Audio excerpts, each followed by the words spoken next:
Culture Commodity Association of Nigeria. I take it that all the panelists are here. The moderator is here. And so we shall be moving right on. We'll start by taking the lead presentation. And as usual, after taking the lead presentation, then we'll proceed with the discussion. So I'll call on the lead, Dr. Mima Nedeljkovic, the CEO, Africa Global Schaefer, Washington, D.C., Senior Advisor, Initiative for Global Development, IGD. Please let's welcome him.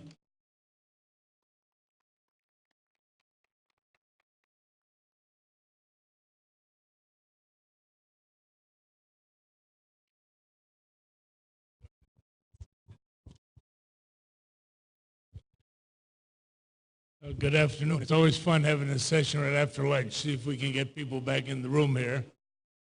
I wanted to really thank Temitope and Richard for the invitation. Glad to be in the area. We do a lot of agribusiness throughout West Africa, so this is my neck of the woods, as I call it.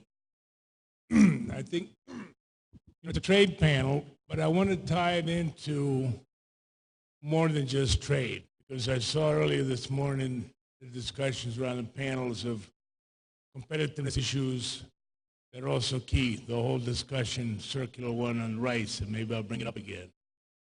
But I think the goal and what we want to discuss in this panel is really the importance of scale, of markets, of size of markets to be able to be competitive. Here, clearly, Nigeria has a big advantage. You've got 200 million and growing immediately. So before anybody else's market comes in, let's make sure we're also taking good care of our own. A couple of things have been happening on the trade front and the markets. Of course, everybody has been having big discussions on the Continental Free Trade Agreement. My position, that's wonderful photo op. I think it's a great thing to search for. But I would also argue that we should make sure that we're first putting in place the building blocks.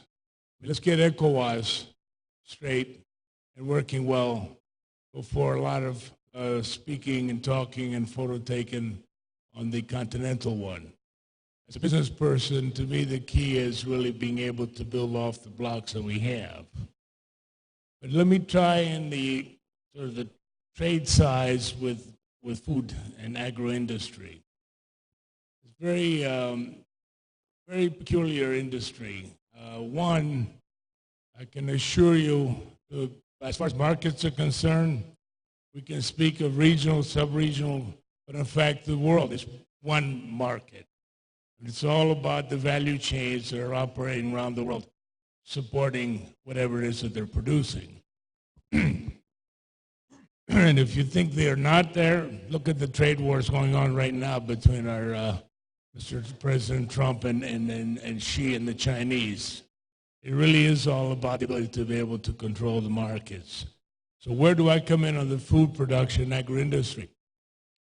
I think there's a couple of things. One, those that are more in the fresh foods sort of arena, the less processed, if you will. There's a big advantage because obviously local is fresh and quality is better locally. There's no issues there in terms of the market size. There again, I think Nigeria has big advantages because of the urbanizations and just, look at the size of markets of Lagos or Abuja. Lagos by itself is bigger than most of the West African countries. When you get into commodities, though, dry goods or frozen foods, this is where you really get into the issues of scale because by definition, commodities are interchangeable.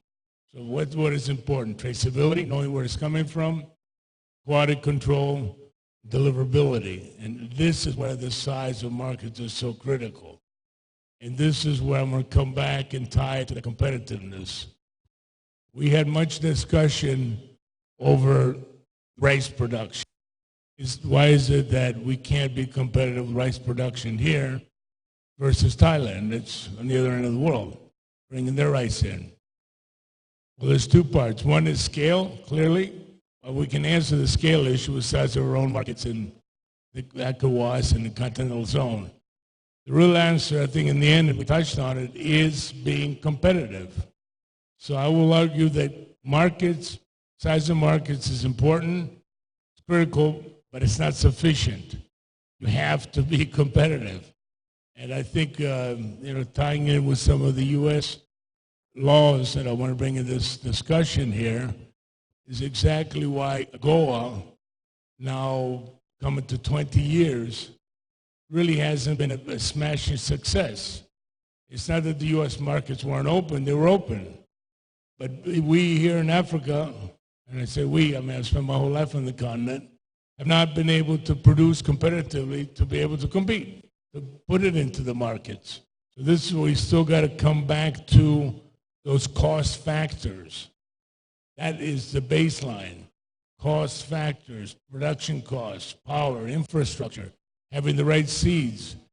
So I want to make sure that even while we're speaking about markets, we don't think of markets and size of markets as some sort of elixir, a magic silver bullet. Because in the end, the only silver bullet is to be competitive. Once we're competitive, believe me, we can figure out the markets. I mean, take the classic case of Vietnam. I mean, they don't have much of a market, but very quickly became competitive. It's cost factors. So we'll keep coming back to that issue and then saying, in order to be competitive, cost factors, and now comes markets and being able to scale. So what I think is very interesting with the continental trade zone, it does at least start to bring attention to the importance of the size of markets. But it's also, from the U.S. perspective, I want to touch in there, saying, look, what's happening here? AGOA has not worked. Why? Because we really haven't created proper partnerships. The key is to get American partners in. And this is really what this whole U.S.-Africa, the Prosper Africa initiatives that you're hearing about now is saying, guys, before we talk about the size of markets and meeting them, let's get the right partners together, technically and financially, that can actually be able to produce competitively to enter those markets. And I'm going to give you an interesting thought here in terms even of the regional parts. I'm a Schaefer Group. We're out of Louisiana, so we produce a lot of rice and sugar cane. That's what we've done a lot of here in Nigeria and elsewhere in West Africa. But I always get a kick when we're oftentimes, because rivers tend to be borders, and we irrigate from the rivers, end up, I'll give you an example, take away from Nigeria, into Guinea, Upper Guinea, Haute Guinea, up in Kankan region, up on quite a large scale, irrigated rice, and discussions with authorities in Guinea say, hey guys, we want to make sure, and this is where food security, and Wilma, you raised it earlier, but can sometimes have a sort of a negative twist if not understood correctly. If every country wants to have its own security, in the end, nobody's going to be secure, because what ends up happening is I'm on the border of Mali and Cote d'Ivoire. My more natural market is basically across there, not trying to truck it down the crappy and non-existing road to Conakry. And the president says, no, we're going to close the border, you have to come to Conakry. Well, if that's the case, and you basically told me to go stuff it because I can't make this project now competitive, I can't even put the financing together because the real markets are across the borders.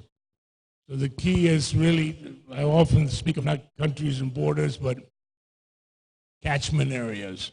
If I produce a certain area, what is my catchment area of the population around my production sites? And this is where size of markets, I think, are also important.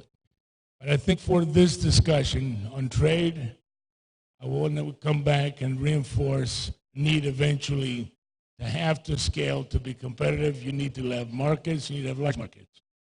Now, coming back, not forgetting that it's useless if you're not cost competitive on the production side. And that comes right back to having your infrastructure and power in place.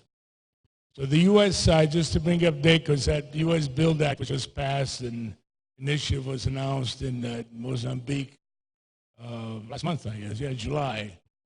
Basically, there's a new agency being put up, the old OPIC, as of October 1 will be the U.S. Development Finance Corporation.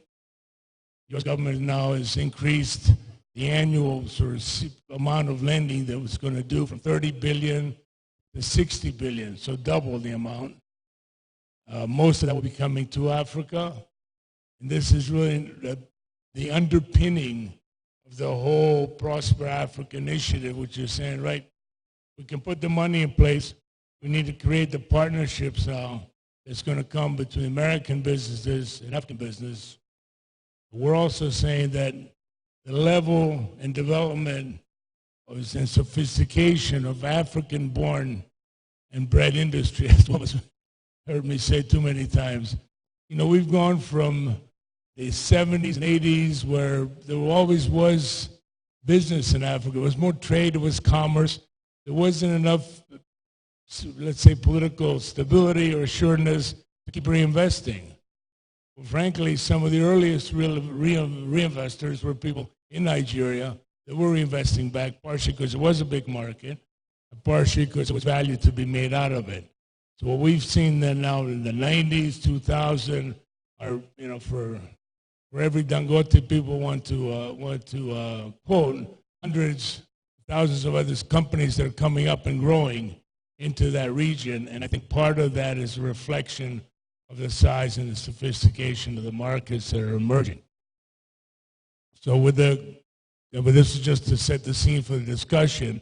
But I think you're going to see with the U.S. in the next 10 years, unlike the AGOA effort, which was, well, we'll open up the markets, you all figure out how to come in, right? It didn't work. I mean, the infrastructure wasn't there. 2, let's now put the financing in place. Let's encourage the American partners to come in with their African counterparts and figure out jointly, because you all will know the local markets and movements here. We'll, in the U.S., will know how better to penetrate the international markets into the U.S. Having said that, I would also say, please, the real growth in the end, in my mind, is the expanding regional markets of this continent. We're going to double the population. By 2050, we're going to 2 billion. Half of that urbanized. So nobody, you know, people don't go back to the village to get their rice and yams. And frankly, most Lagos apartments probably couldn't fit a 50-kilo sack of rice. You got to have now the packaging and all the other smaller production of products. So when you think agribusiness, agri-industry, start thinking about value addition packaging. Last comment, and this one comes back to, I didn't hear what President Adesina's introductory comments were, but I've been working quite closely with him from days when he was minister here to now president of the bank, ADB. But in the end, if you want to trade, I always keep saying you can't trade a banana for banana. We cannot all be producing the same thing. And if we are, then we must be processing it slightly different. You can trade futu for yam, but you cannot trade the unprocessed product because we're all producing the same. So this comes, whether it's mangoes, whatever fruits you might talk about, whether it's fish that's rotting, it all comes down to having proper industrialization. And why one of the high fives, the major ones, is industrialization. Then you start processing things, producing things that we can trade because we each will have different comparative advantages. I think that's the main crux of it. And I think earlier was a discussion about agropoles or staple crop processing zones. I've heard every version of it. It's basically a concentrated area where you do have now power, water, refrigeration, but you need to be able to actually start industrializing agriculture. So I think those few introductory comments that I turned into we'll take the discussion forward. Thank you, Timothy. Thank you very much for that presentation and for setting the tone for the trade plenary titled Agro-Industrial Commodity Business in the Post-After Economy, Realities and Imperatives. I'd like to invite now the panel moderator, Barrister Mwaibu Igbosi Nuka, Esquire, As I said, he's a trade lawyer. Let's put our hands together for him as he makes his way up. He's a trade lawyer and executive director, Nigeria Private Sector Alliance. Also on this panel, we have Mr. Olabode Abikoye. Let's put our hands together for him as he comes up.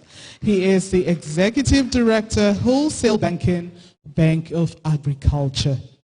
Also, Mr. Sant Mba Kalu, who is Executive Director, Africa International Trade and Commerce Research Limited, is joining us. And last but definitely not least is Mr. Sharif Balogun, who is the Vice President, FACAN. Let's put our hands together for him. And so I will be turning things over to the moderator as he takes a deep dive into this plenary. Are we using this?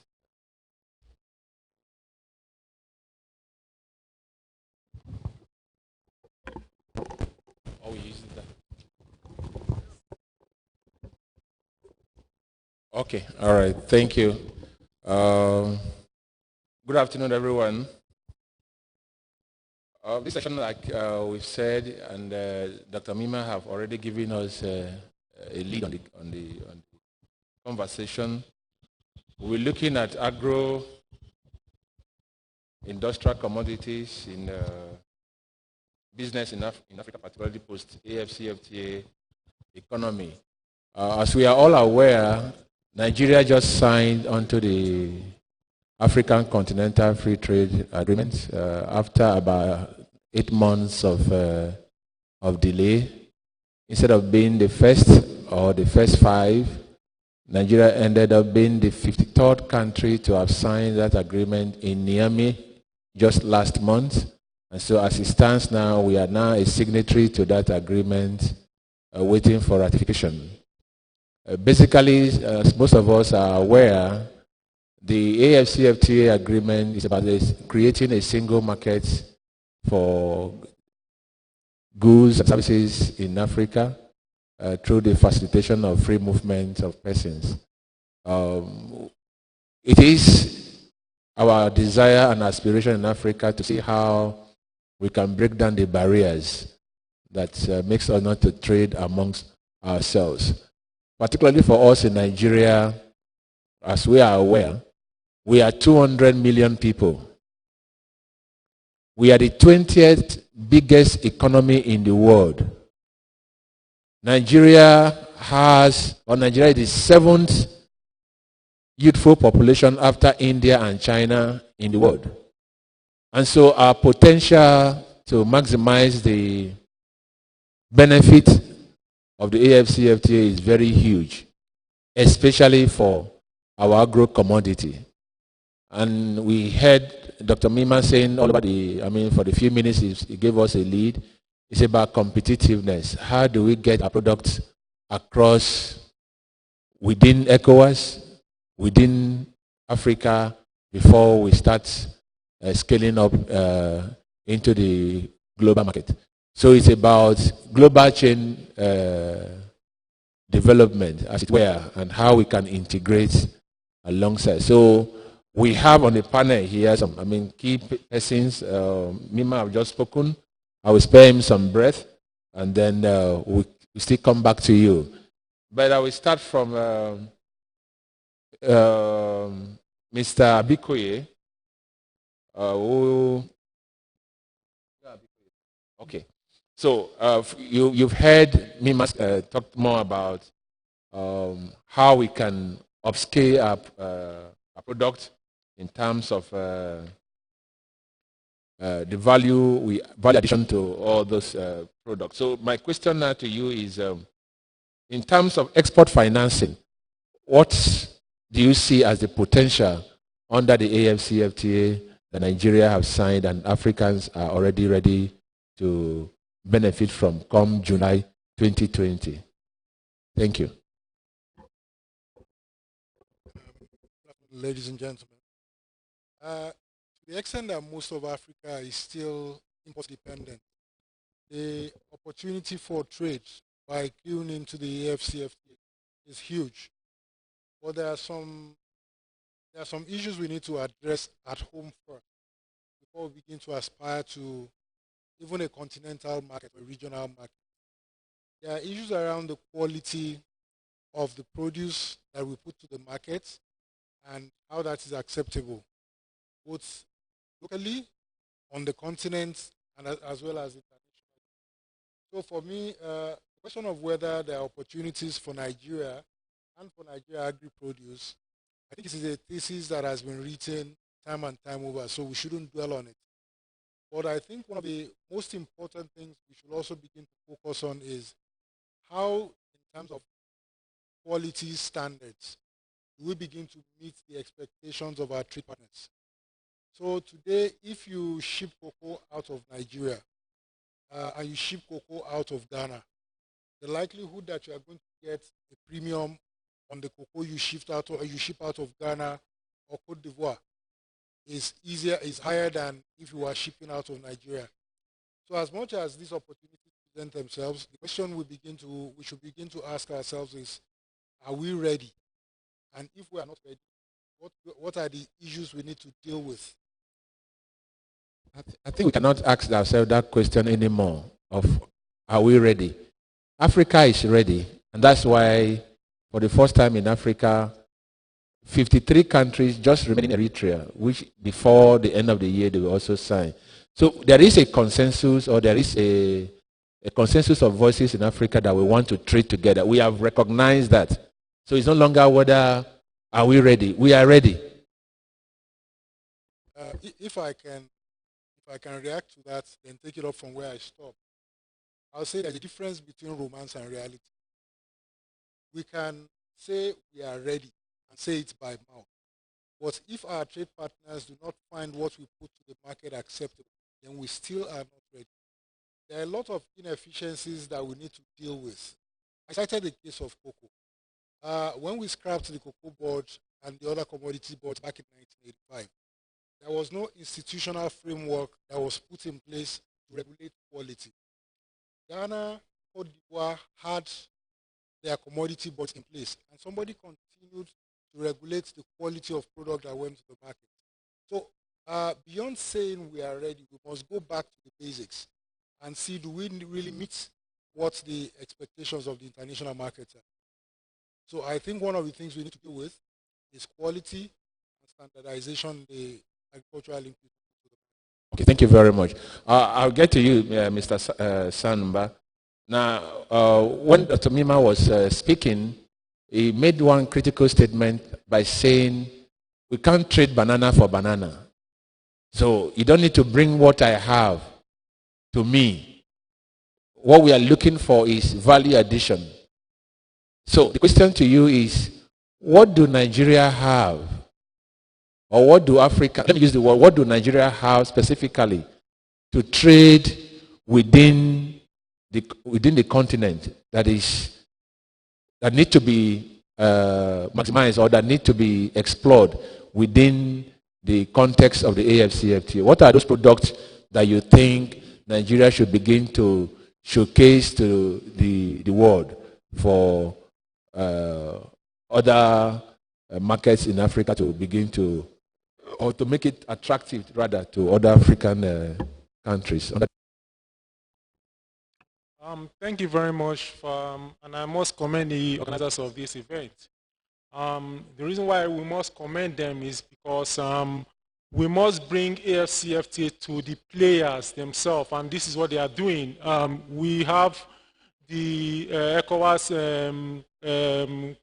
standard tariff, ETLF, and that has not been successful. And AFCFTA, we should allow it to go the same way. What is it that Nigeria have to trade with her neighbor and the rest of Africa? We have a lot.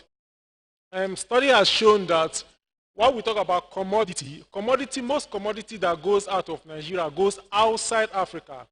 And what we trade with our neighbors are mostly semi-processed, like plastic, like the packaged food that we manufacture in Nigeria. You will be surprised when you go to Cote d'Ivoire, go to Ghana, you see some products like Ochedudu, those that are Yoruba, the black soap, packaged black soap. Even while we have some in Nigeria from Ghana, but mostly Ghana and almost African countries buy from the one manufactured in Nigeria. So what we should be talking about is for the manufacturing sector to come together and see those stuff that we are exporting and see how do we scale it up. The pharmaceutical society have to come in to understand what is it that we have to our generic product to be able to sell it.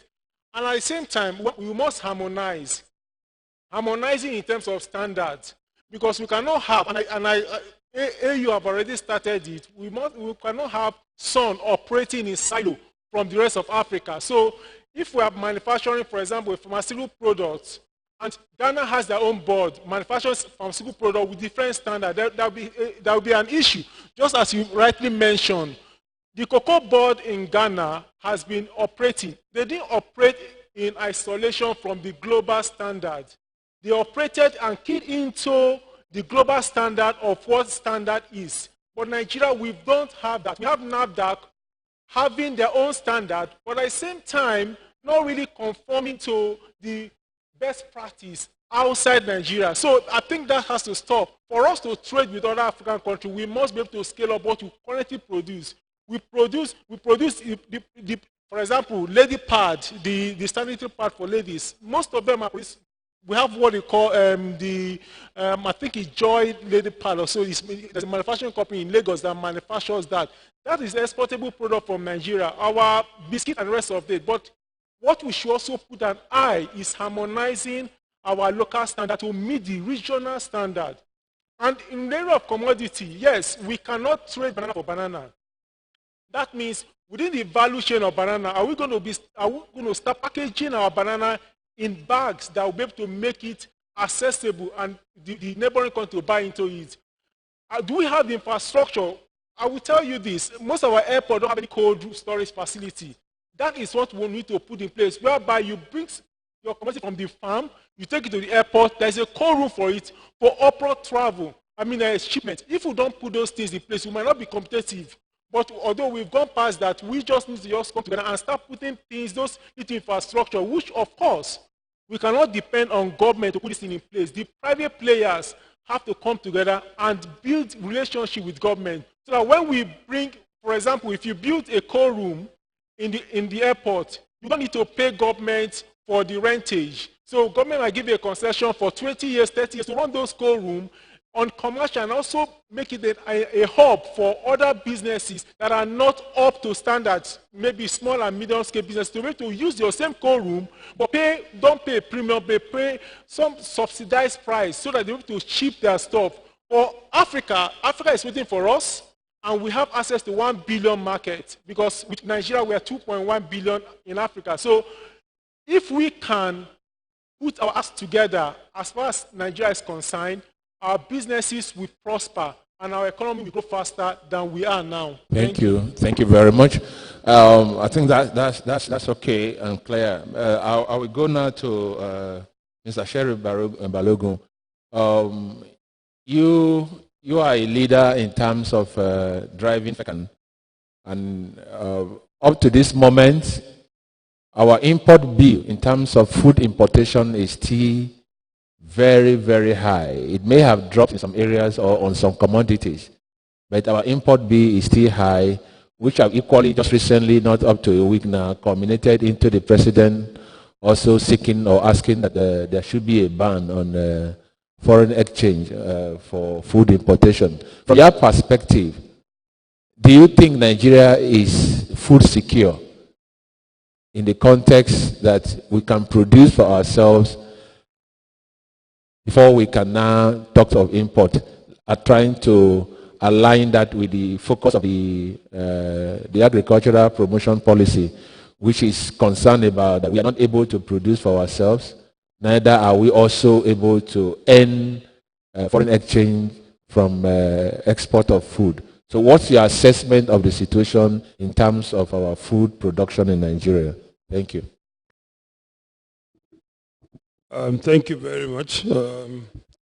My take on this is, I think, reading from what the message the president was trying to pass, having been privileged to have all the data as to what amount is being expended foreign exchange-wise, then, leading to that question or leading to the proclamation that food items have been banned.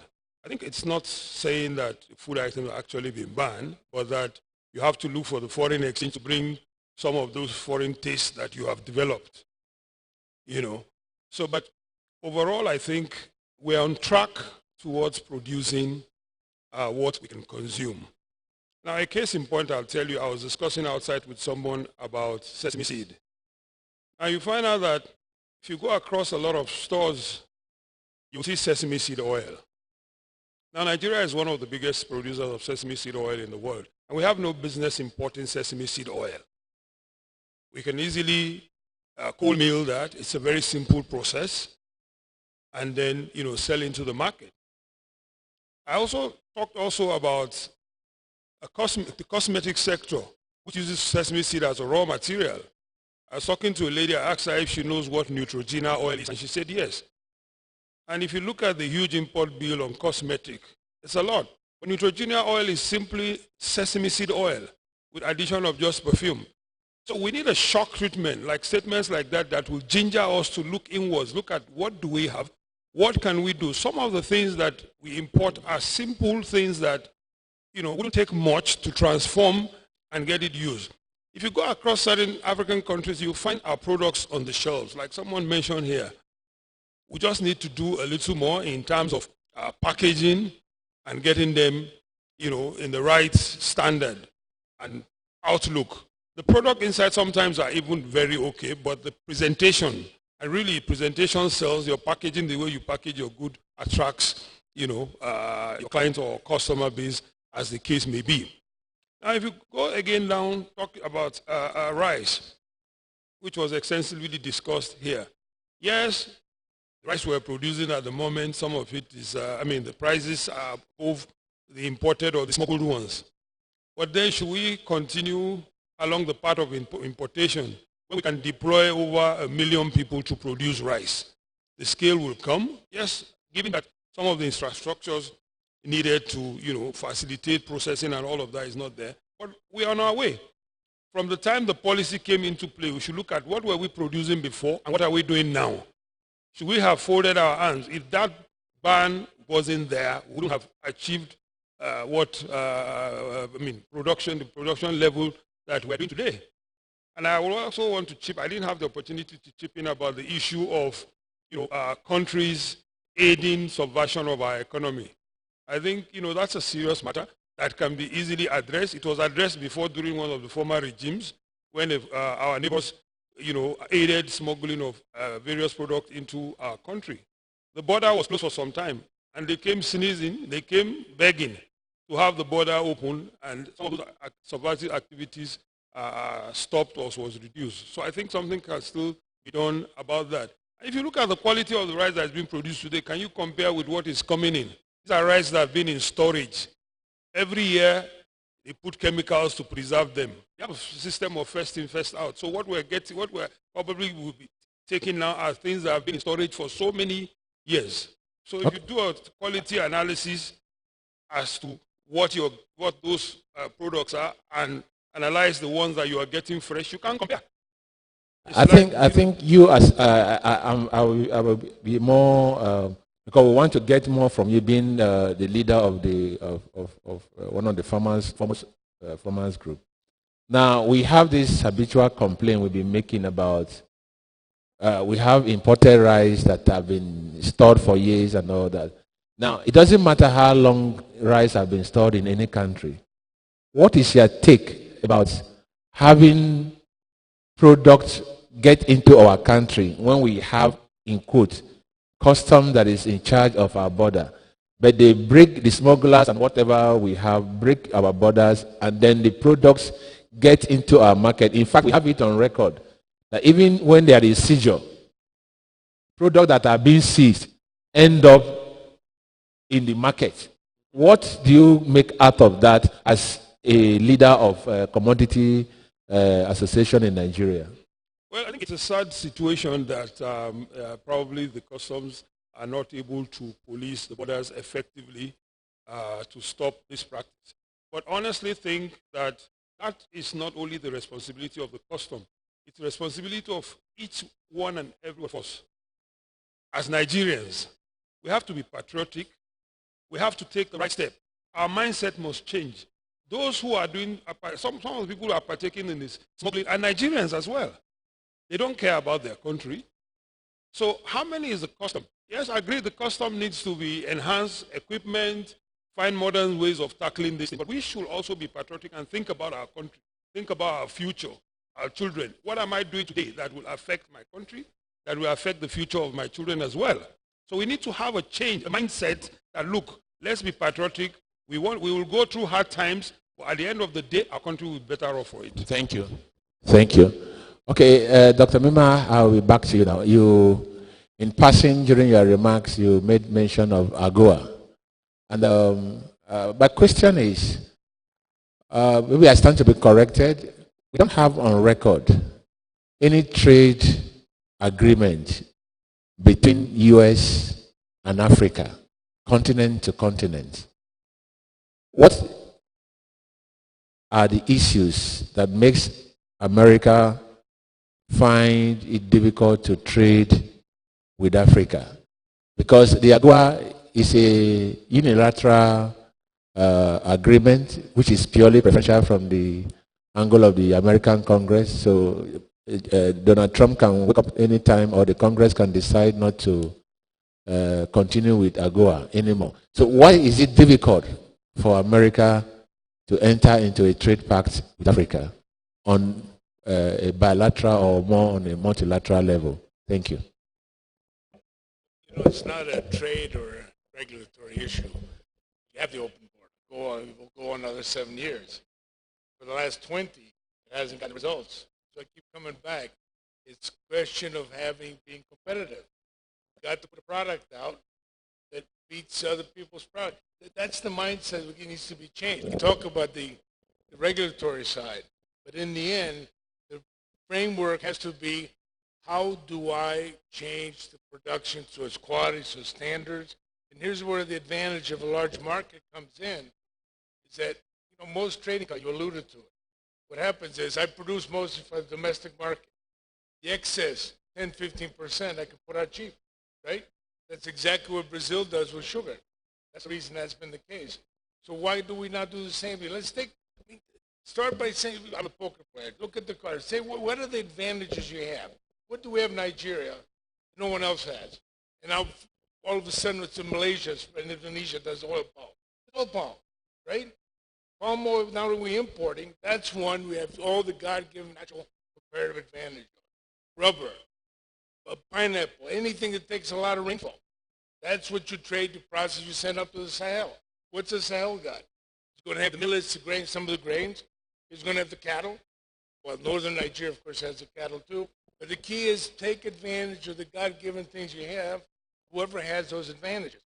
So I think too much gets pushed on regulatory side. We forget the fact that we ain't producing something that people want to buy. That's the real key. And the way to winch off of that. And here I'm kind of halfway on the protection side. You need to have some protective tariffs. Every country had it. I mean, U.S. is a classic with agri. To start off, get the industry going. But if you keep it too long, you end up creating a crippled child. He's got to become competitive. In the worst case, this one I had Tony when the minister was, when the president was minister, the full-out ban, that's a guarantee for smuggling.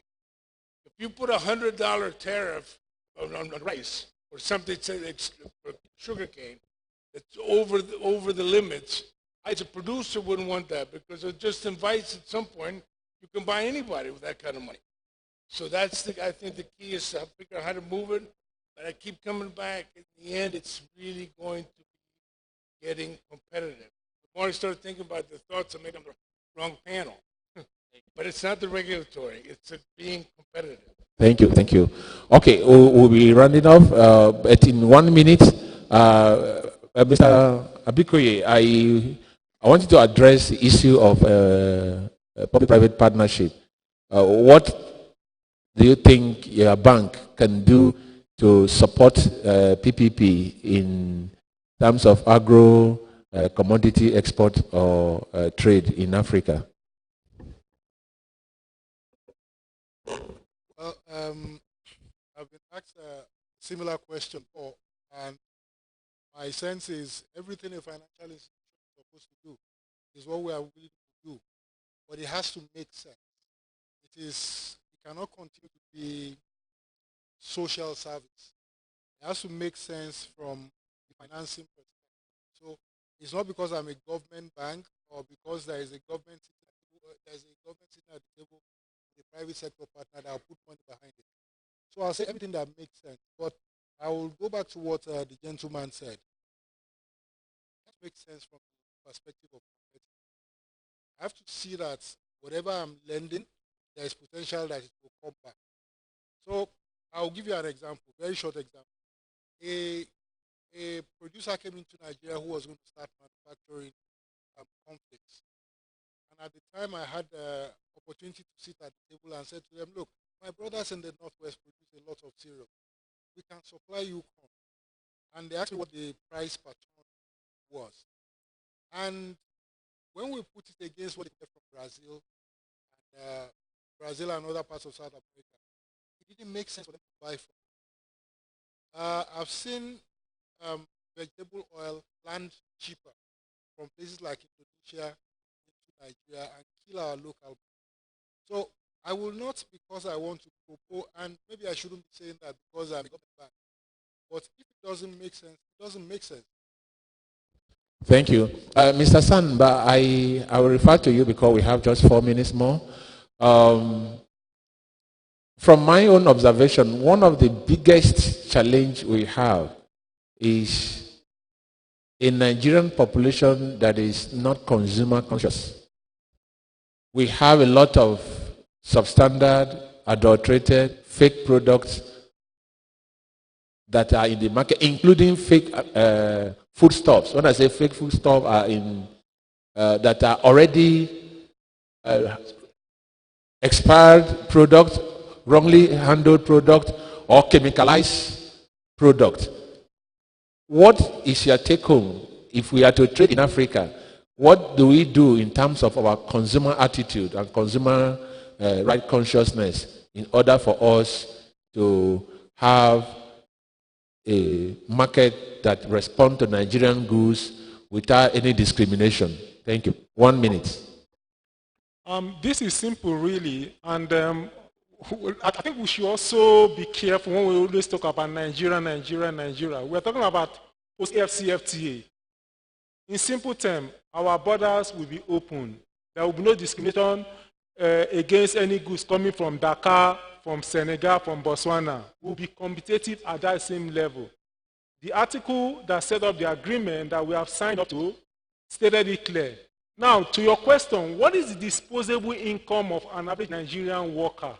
It's very low. If I ask now, after the end of the month and you are paid your wage, you take out your house rent, your school fees and everything, how much do you have to dispose that you can buy what you want to? It's nothing really. So if we consider this, then the cheap goods will be attractive to so many of us.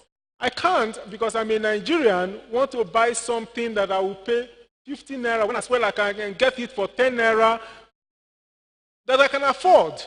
Do we have that disposable income? And this has to do with everybody have to come together to help. When we say government build infrastructure, we're not saying government should just build infrastructure. It's to be able to help us be competitive. One, to put money in our pocket, because if the manufacturer that's also that manufactures maybe. All right, I think you drew. I mean, your point is home now. Then finally, on the part of Mr. Balogun, I just share with us the experience of your members who try to see how they can compete. Well, we are using the word competitive here now. In little we are doing that is right. What are their challenges trying to do business across border in Africa, particularly under the ETLS, ECOWAS ETLS? Thank you. Thank you. I think challenges have to do basically with infrastructure, transportation. Transportation is one of the key areas that the challenges that they're facing.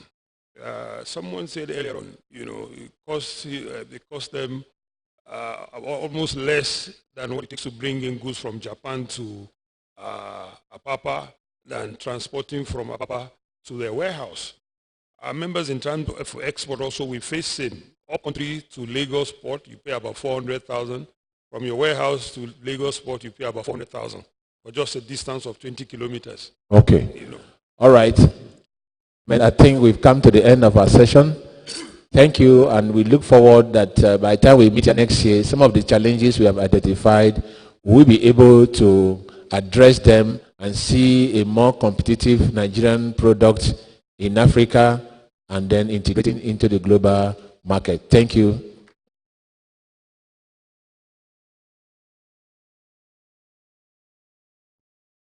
Thank you very much, sir, for doing justice. Please, before you run away, just, yes, the cameraman is right in front of you. Thank you for doing justice to that plenary on trade. I am sure we now have a clearer understanding of how Nigeria needs to be competitive in order for profitability. We now move on to the last but one session that we have today. And judging by the caliber of persons in that session, it promises to be hot, hot, hot.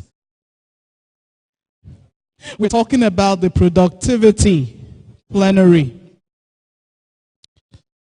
On farm, farm gate, and markets. What is ICT's role in boosting agribusiness? Leading that conversation is Alhaji Mohammed Adebola, the CEO, Smarter Fakan. We invite Alhaji Mohammed Adebola to make his presentation. Let's put our hands together for him, please.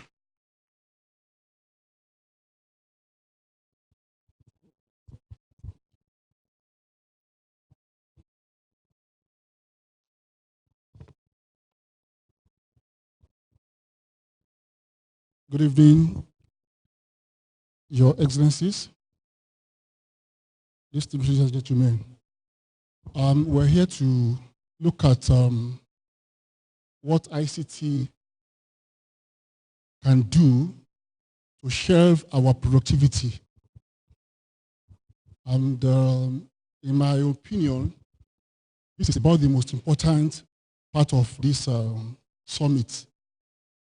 Because if we don't do this, we will not be able to compete at all, and we will suffer serious consequences as a result. I work for a program called Smarter Fakan. Smarter Fakan is a partnership between Fakan, which is the Federation of Agro-Commodity of Nigeria, an NGO called FLEAST, and IBM. And to some extent, the Ministry of Water Resources, and of course, the Ministry of Industry and Investment. Smarter Fakan is basically a digital platform that is going to transform our agro-commodity value chain in their large numbers. In this case, number matters. But very quickly, slide number 2 talks about the partnership structure, how we started. This is the Niger Benue Basin. We'll come to this eventually. Speakers have talked about why Nigerians should not be in poverty, why we should be able to grow what we eat and eat what we grow. We have the basic resources, fundamentally. We'll come to this when this moves on. And then this is the star boy of the moment, our own Dr. Adeshina. You can see this. The current food market in Africa is worth $325 billion. in Africa. Nigeria takes about 40% of this. And by 2030, the food value market, of course, and feeds and fibers should have grossed over $1 trillion. So size and figure matters. This was also referred to yesterday here. And then this is it, that by 2050, Nigeria will become the third most populous nation in the world, crossing 400 million people living here. By that time, India is expected to have displayed China, and so on and so forth. When we have this now, the most important thing for us, basically, is how do we transform our human capital to assets. And for the basis of this summit, the most important trade that is most common is of agriculture. And who are the ones we are targeting here? The smallholders. Therefore, Smart African is being designed for the smallholders who are well over 100 million today in Nigeria. Doing poultry, cashew, cassava, sesame seed, you name them. Well over 50 commodities in their large numbers. So Smart African is fundamentally designed to bring all these players to a platform that will be digitally managed using their handsets and, where applicable, cloud platform. So with IBM, we have gone a bit far. Okay, here is size matters. Here this slide defines who FACAN is and the kind of population they control across the country, from Abuja to each and every state, the 6 regions and local governments. Let me explain that for FACAN, the entire cattle in Nigeria, about 90 million heads, stands for one commodity. So also rice, and so on and so forth. So what Smart African tends to do on the third paragraph there is to unleash Nigeria's digital economy, to unleash our digital economy in a way that the smallholders who today contend with, who looks like they're content with poverty and wants, can be efficiently and effectively managed using what we call blockchain, AI, IoT, and the Smart African IBM Watson decision supporting system. This may look like grammar, big grammar to the performers, but the application, as well now, will speak in your local language, be it Fufude or Kanuri, be it Igbo, Hausa or Yoruba. This platform will speak the language of the end user. Who are these end users?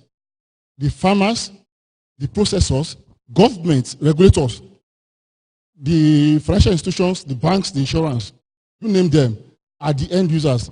The platform will provide an avenue for all actors to interact on a daily basis with the markets and the supply chains and so on and so forth. Of course, with the service providers. So, about 3 speakers earlier made reference to what happened in Angola. Of course, there's also the Kenya model. And also, some years ago in Nigeria, there was effort to try the GES. The problem with all this is that they are government controlled. And for that reason, the GES did not survive that regime. But for us, this is a completely private sector driven application owned by the federation in reference here. And of course, IBM and the NGO, and white government's presence is basically to regulate and make their money from us. So this is what this will look like.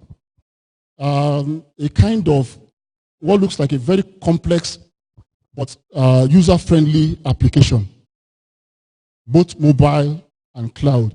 What we have here, at the extreme right there, for instance, is the asset. And this can translate to the entire sector or industry, governing planting, harvesting, processing, regulations, and marketing.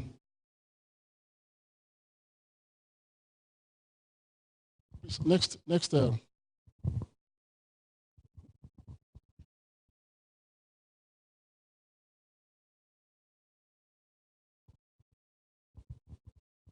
Hello, sir?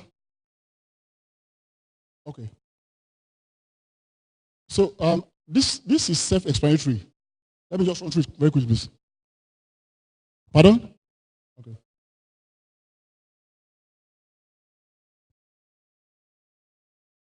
This is the dashboard for Smarter Falcon, the platform. The dashboard, what happens, and so on and so forth. What problem do we want to solve? We realize that a lot, it is assumed, in fact, in this hall, that Nigerians don't produce enough. This is not so from research. Rather, we lost so much to post-harvest losses on the one side, and we spend so much energy and resources that don't result to sufficient yield on the other side. So, combination of this technology and emerging technologies, which include AI, this can be drones, and so on and so forth, all your sensors, which we are on all these, and of course, the blockchain. What does blockchain stand for? If, for instance, let us take it from a very simple point of view. If we all bring our phones out now, right away, and complete transactions to bank accounts, you transfer to bank accounts, in our billions, if you transfer to various bank accounts, there is no way, as long as the account you are transferring to, the number is correct, there is no way my transaction goes to the wrong account number, unless it is hacked or if that number is not correct. So for blockchain, all we need to just do is profile these operators in the large numbers and then bring them to this platform and deploy them on blockchain and so on and so forth. Let me just quickly run through this. This is the potential. This will be available on the website, please, for us to download.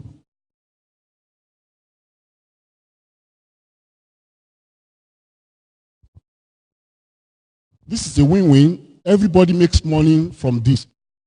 I mean, for instance, by the time we bring productivity on board and efficiency and effectiveness, the farmer who is not able to realize up to a ton per hectare of maize or rice can perhaps double or quadruple his harvest once this technology interacts with those farmers.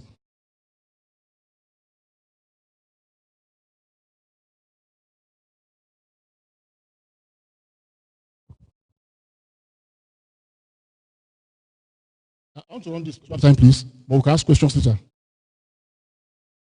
Yeah, we can use our answers as shown in Uganda and Kenya earlier, and or your browser, as the case may be.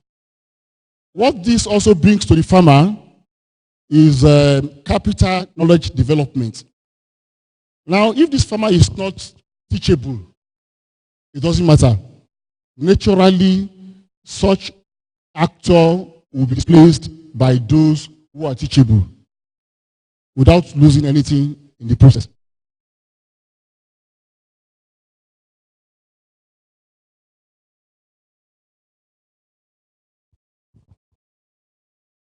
We have talked of partnership here. This is running on partnership we don't have a dime from government as contribution in all this.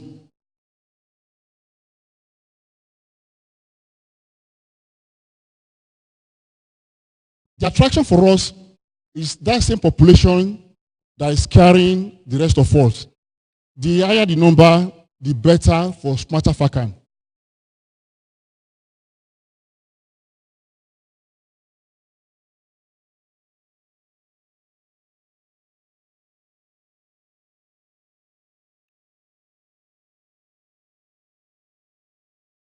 This is the framework.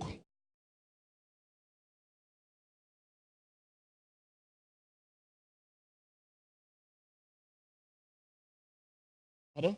Okay. That's the site, website for it.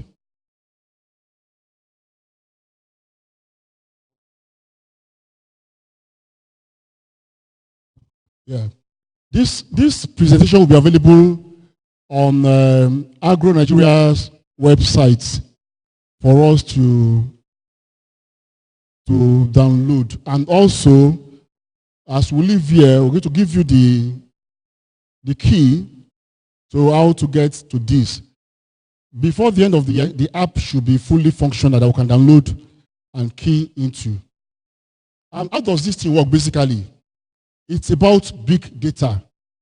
Your biometrics, your name will map your soil and your farm, and so on and so forth. In a way that when farmers come together in Danikowa or Modakeke or Dupani Crosswell State, in your large numbers, as you begin to plan until the soil, you are captured. And so, from market information system that's available on the website, the investor or perhaps the buyer, maybe in Cambodia or in Lagos or from Owerri or from the US, can identify you and take decisions to buy from you. So the question of farmers not getting buyers or middlemen coming to swing farmers will be mitigated completely. No matter how big that farmer is, we work with you as a cooperative, referring to the NISAL model, which is geo-cooperative system. So this is all about ICI. The first I being instrumentation. Your phone is your instrument. Okay, the sensors you are deploying are the instruments. The AI, the IoT are the instruments. Now connectivity. These instruments would speak to themselves. When they do that, then insight comes in. That is, those at the back end can analyze this data, take informed decision, and then from the back end, teleguide what happens in the real life to drive your efficiency and effectiveness. And of course, the end result will be productivity and efficiency. Now, when we say efficiency, basically, it's not about just the resources in your pocket, but also the water, the fresh of farming, the soil itself. For instance, from our DSS, which is decision support system, you could use your phone to test the soil property and determine which crop to grow on that soil. We'll come to that when we get to the panel, the benefits of this.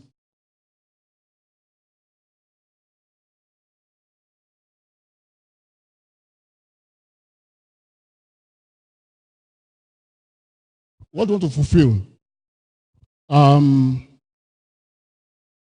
To fulfill our demand for food and raw materials, these 90 million Nigerians, called smallholder farmers and processors, have what it takes to get us to this level without importing what we can grow locally.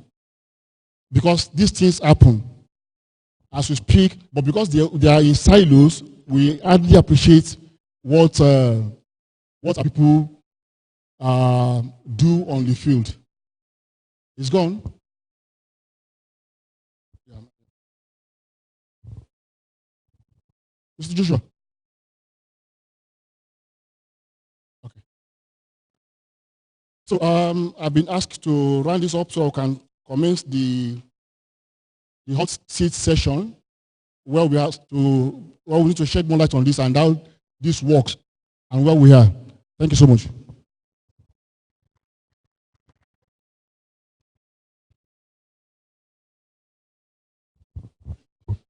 Thank you, sir. I know that you have a whole lot more to tell us about Smarter Farming, and you are going to have that opportunity as you join with in the panel of discussion. And I will be inviting at this point the moderator of that session, who is in the person of Mr. Sanusi Idowu, the CEO of Mobile. Agricultural Power Solutions. Let's put our hands together for him as he makes his way to the stage.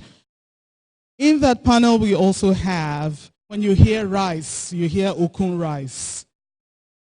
And then you hear Otumba. You hear Biodun and you hear Onoloja. He's going to be on that panel. We invite Otumba Biodun Onoloja, the MD CEO of Okun Rice. We put our hands together for him. Also on that panel, we have representative of Thrive Agric. When you're talking technology and agriculture, you have to talk about Thrive Agric. Thrive Agric has the products team lead, Ms. Samira Bello, who will be joining this conversation. And also, we have Mr. Joshua Ajishokwe.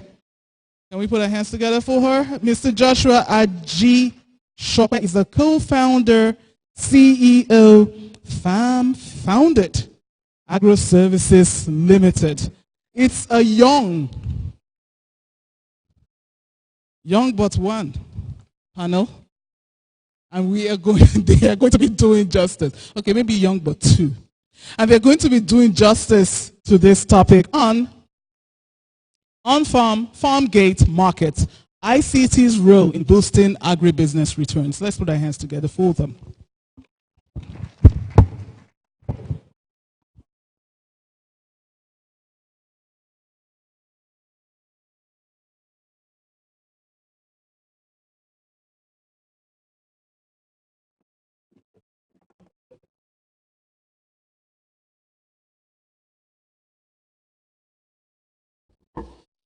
All right, we welcome you to this session, and I must say that I'm excited about this session because they've got a lot of information to share with us on so many things that we do, and we can actually begin to unlock the partnership opportunities right from this room.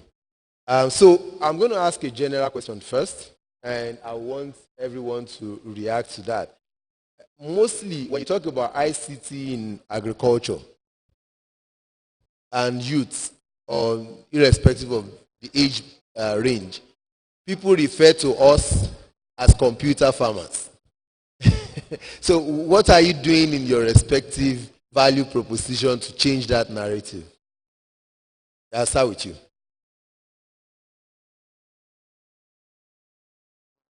Oh, okay.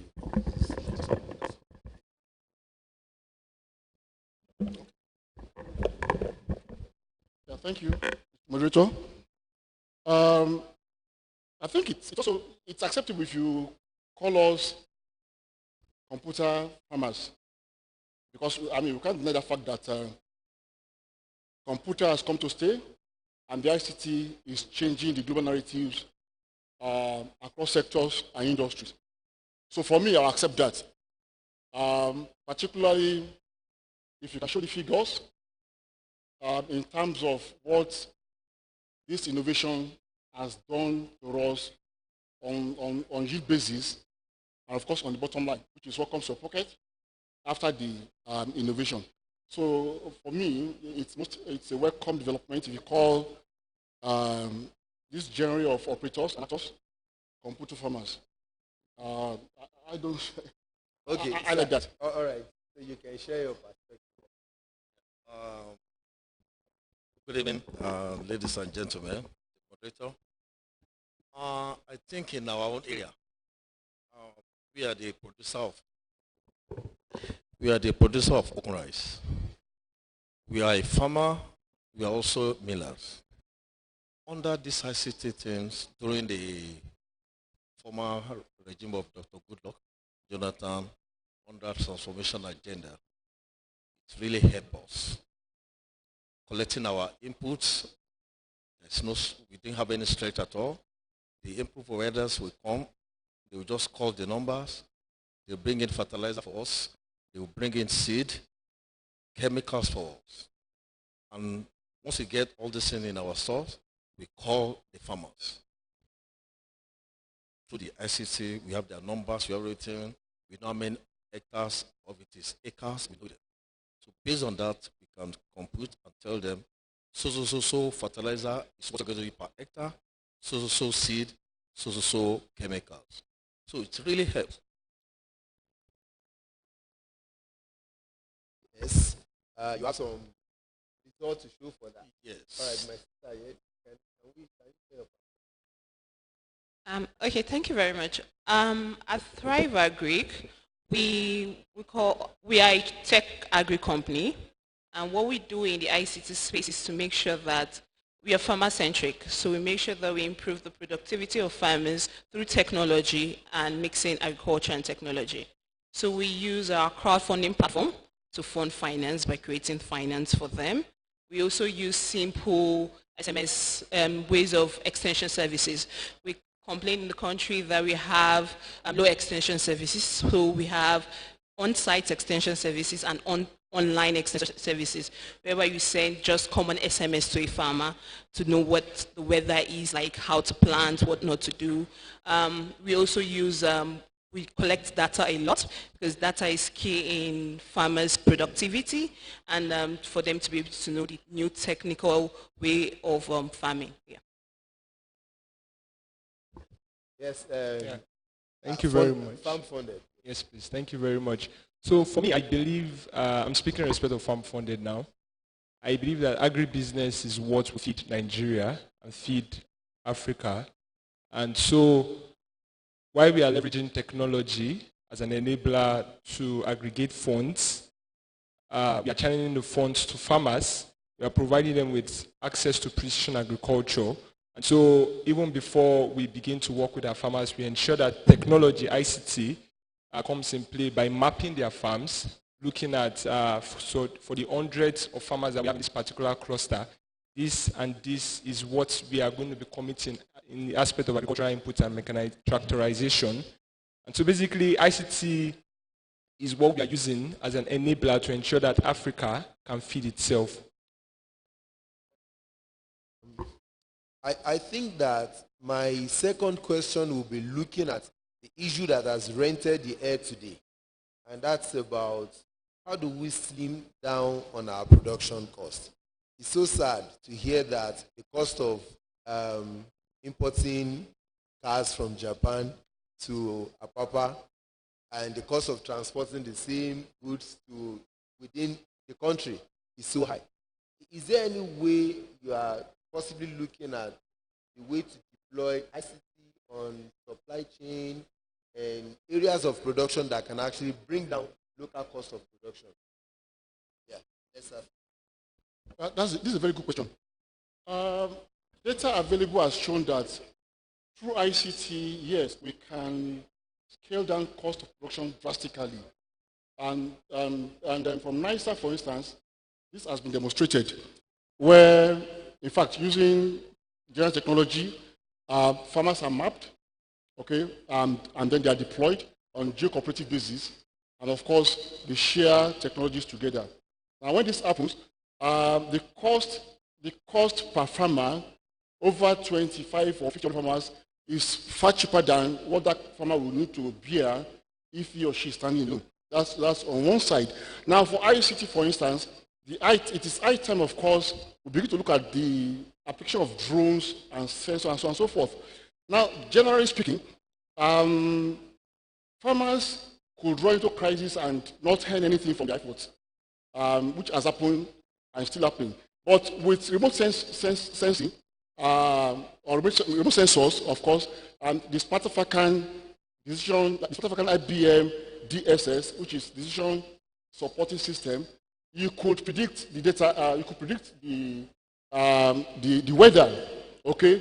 You could determine the water, okay, water property of a soil. You could, as a matter of fact, get your soil, use your smartphone, get your soil to analyze that soil, okay, and determine what to plant on it. So ICT has come to stay really, and it is like my brother said then, it's an enabler and a game changer, basically. Thank you. So if we bring this to the smallholders now, which is where you have the critical mass of people, of Nigerians, and you're able to teach them in the language they understand and able to deploy. All right. Thank you very much, sir. So as regard rice production, this is very key to us. I want to enjoy my local rice, but I also want to save on my pocket because my disposable income is very small. So how do we deploy ICT on reducing production costs? Thank you very much. On our own side, it has really helped us. Number one, it has created awareness. It has made us the prices of inputs, the commodities, and the end product of our rice to be stable in terms of prices. You know, one of the days that a farmer can come or an input provider, the fertilizer is good for so amount. Now, with ICT, everybody knows the rate. You can say, okay, so price is fertilizer, so price is chemical. So by way of doing that, stabilize the prices. So you're able to achieve stability of input prices on your production. Very great point. Yes, Ivan. Thank you very much. I'll just start briefly. What makes our cost of production really high is the fact that we all understand that smallholder farmers use the normal small phones, right? So it's hard for them to, when it comes to ICT, it's very hard to reach them. So, but technology has made it easy for you to send common SMS. So let's go back to farming, from the beginning of the farming process. The reason why we have high cost of production is the same amount that is supposed to be used to produce, like say 5 tons of goods, is being used to produce 3 tons, right? So because the farmers do not know the technical know-how of making sure that this same money can produce higher. So ICT comes in the way of making sure that the farmers produce with the same amount of money, but in a higher yield, by giving them something like someone weather index, knowing that rain is going to fall today, knowing what to plant, how to plant, what fertilizers to use, how to use the fertilizers. And after harvest, also we have the fact that we have so many middlemen, and farmers tend to sell directly to middlemen, which then increase the pricing from middleman to another middleman before reaching the end producers. But ICT can come in such a way that it reduces that cost and directly from the farmers to the producers. Thank you very much. Mr. Joshua. I just want to take a practical example, building on what she had said. So before we started to work with farmers in Obi, Nasarawa State, they don't have the technical know-how. And so they were producing 1.5 to 2 tons on an hectare. When we came with precision agriculture, our extension services, working with them, they were producing, and even by the end of next month, they will start harvesting from some of their farms. We can tell that, okay, so this farmer will be having 3.5 tons on his hectare, 3.5 to 4 tons. And that is made possible because of ICT, precision agriculture. For me, and for us as a company at Farm Funded, we believe that food security is something that we all have to work to achieve. And so reducing the cost of production, if Nigeria, I want to believe that Nigeria have the economies of scale to produce rice where, from knowledge I have, imported rice at semi-borders, a bag of rice sells at 7,000, if I'm right, from the information I've heard. But why is it that in Nigeria a bag of rice is sold at 14,000, 15,000? That is because farmers don't have access to the technologies that they need to have access to for them to produce as high as 6 to 7 tons per acre. And so if they can do so, food security will definitely be achieved. Thank you very much. I'm sure in your mind, you'll be thinking that they are speaking a language of technicality. But one point that I am worried about is the fact that Nigeria still has very low internet penetration, and not all farmers can afford smartphones, and also not all farmers can read text messages. So, smarter farmers. What are you doing?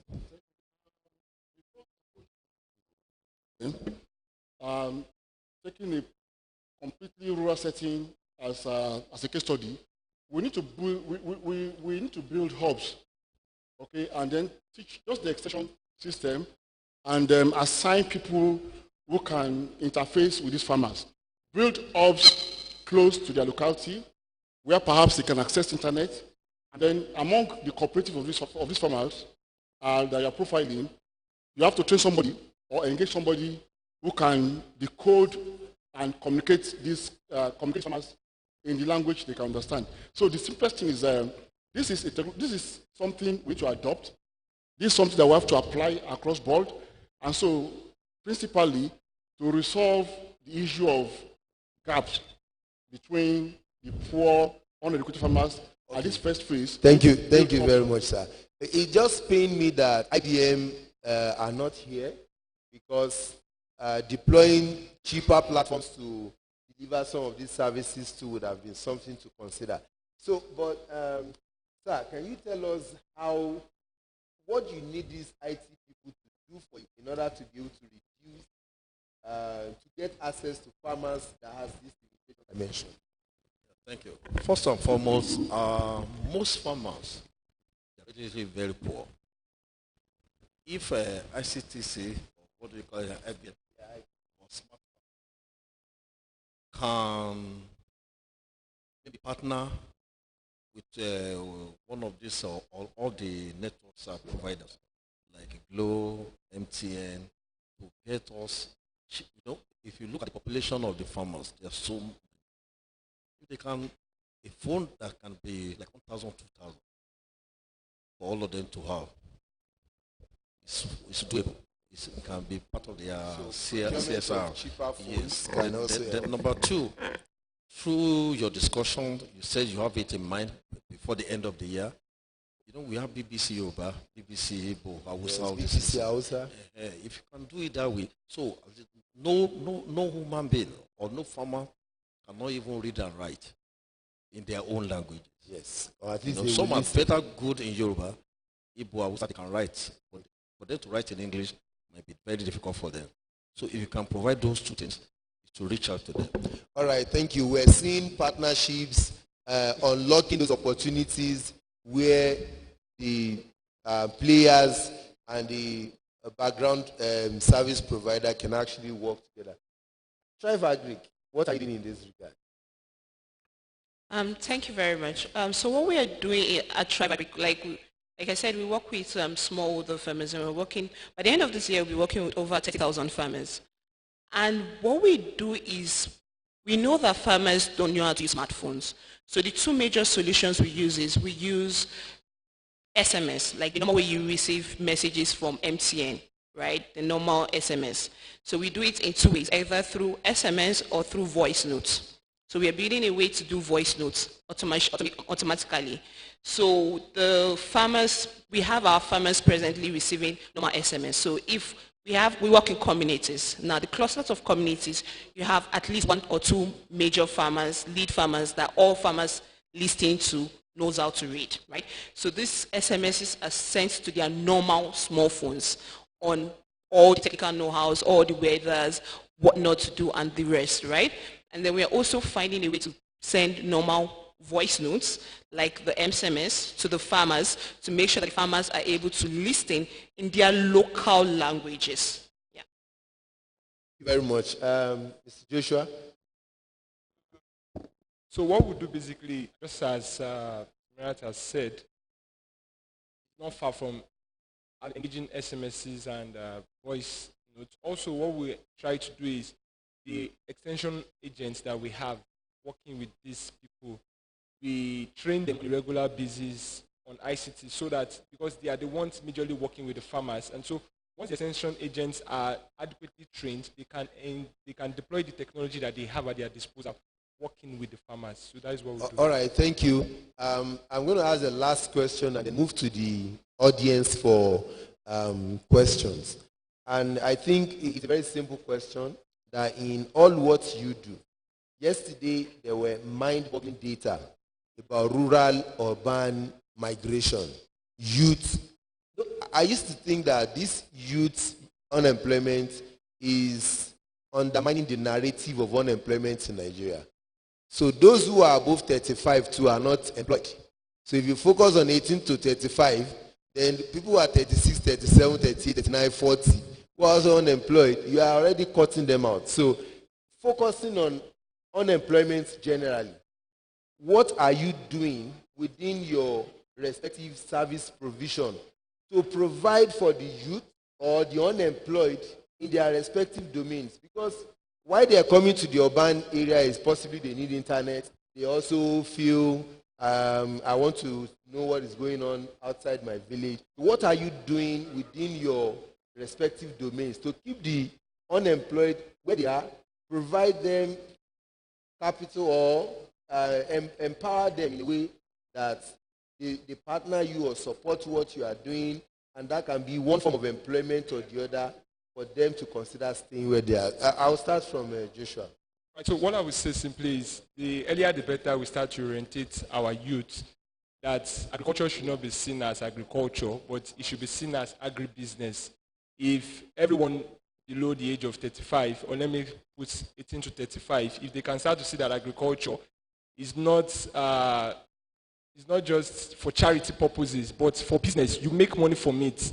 When someone who is business conscious is engaging in agriculture, it will be able to engage other people that are unemployed. So that way, unemployment will be solved from my perspective. Okay. All right. Thank you very much for the question. Like I just said, by the end of this year, we're working with 30,000 farmers. Yes, we would have worked with 30,000 farmers. So you guys sign commitment sheet before leaving. Presently, we're working with like 19,000. And what this means is that when it comes to youth development, our office, Triver Greek, we are proud to say that we are youths. From our CEOs to our staffs to everybody. We have over 120 permanent staffs, whereby majorly youths. We have, when you're talking about farmers, each of our major farmers employ nothing less than 3 other farmers to work with them. And we make sure that we focus on community development. So what we're doing is, for every community we're working in, all our employees are from that community. So if we're looking at farm agents, it's just simple training. We train the community members, the youth in the community, to become the farm agents. If you're looking at supervisors, because it's all about community development and it's all about youth employment. So we are very, very centered in youth development. Okay, smarter Falcon. First and foremost, I think we won't leave this table until we sign some agreements and MOUs. I'm happy to tell you that the CPN is lending to key commodities in FACAN some good chunk of funds under the Anchor Bros program.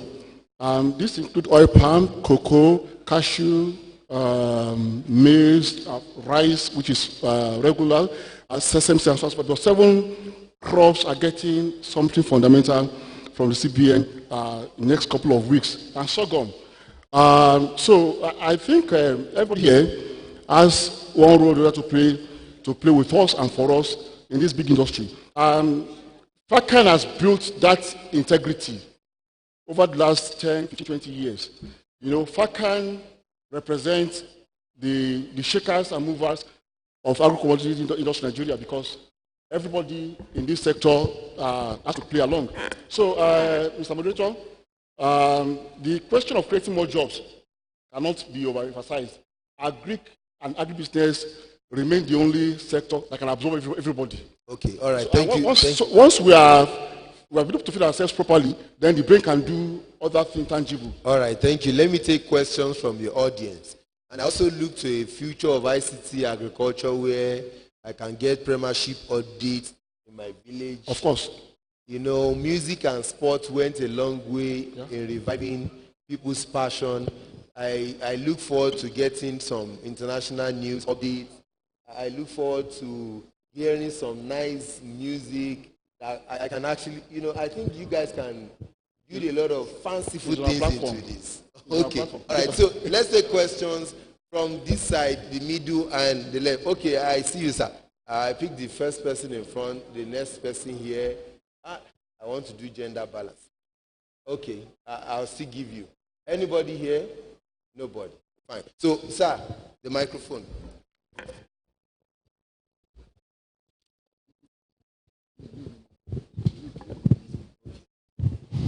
Good afternoon, ladies and gentlemen.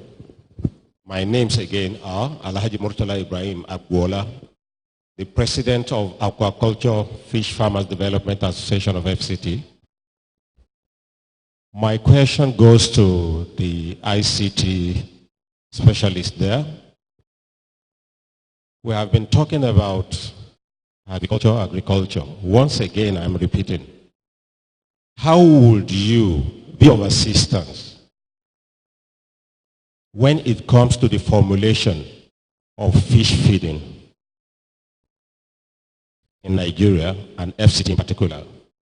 One, because we know that the major problem of the fish farmers all over this country is high cost of the fish feed.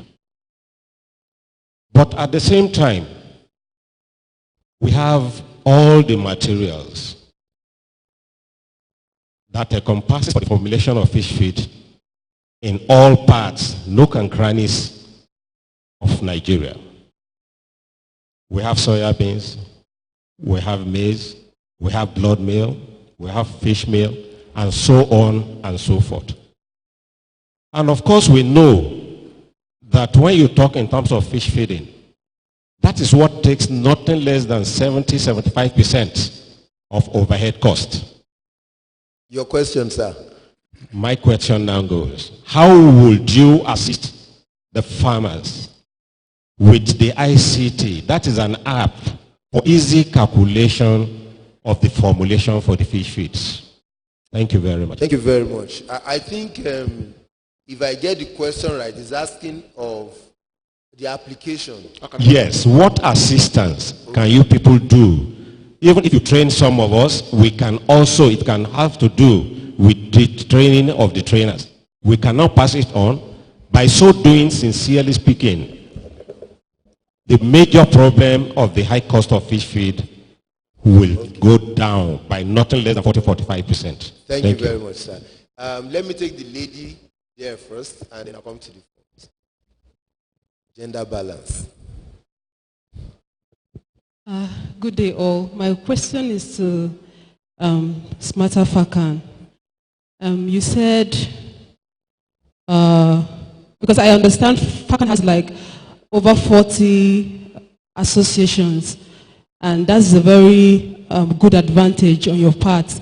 Now, I want to understand, are you saying that, because from the onset of this summit, I've come to understand that data mapping for farmers is one major challenge. So are you saying that all the farmers under these various associations will be captured in your platform? And I also want to also make like a contribution. If you want your app to gain popularity, one way to also do that is through celebrities, because I know that for different brands, they use celebrities to promote one thing or the other. So I know that you said your platform has to do with a lot with youths, and I'm also in agriculture, but I don't really know about your platform. So how do you get people to understand that these platforms really exist outside Instagram and Facebook? Thank you very much. Sir, it's your turn.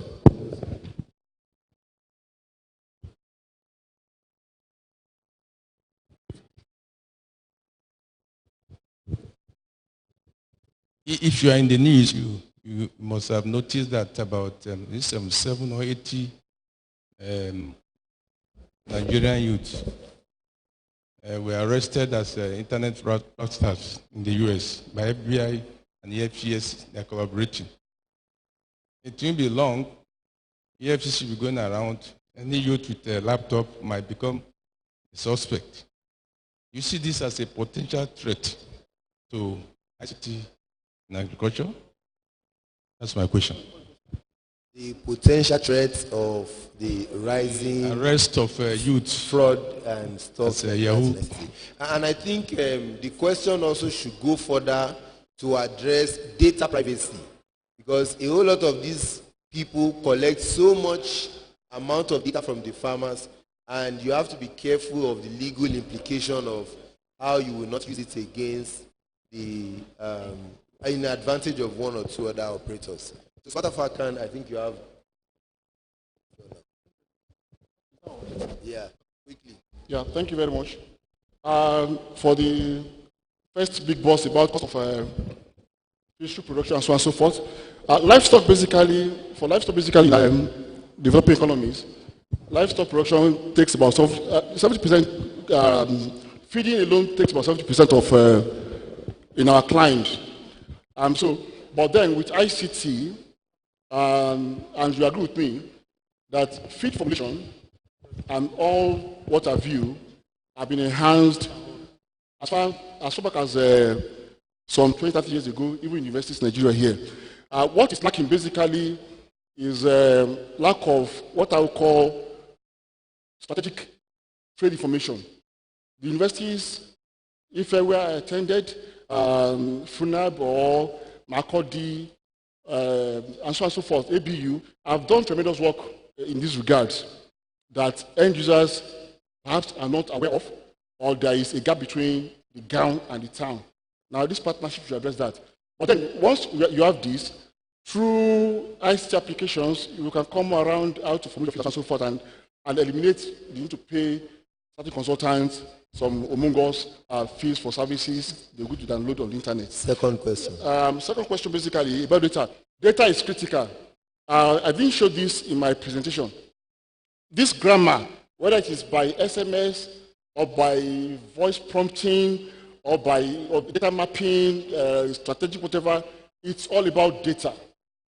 It's all about data. And the chunk of once you have the platform working, the chunk of what you do feed on the platform are your data, fundamentally.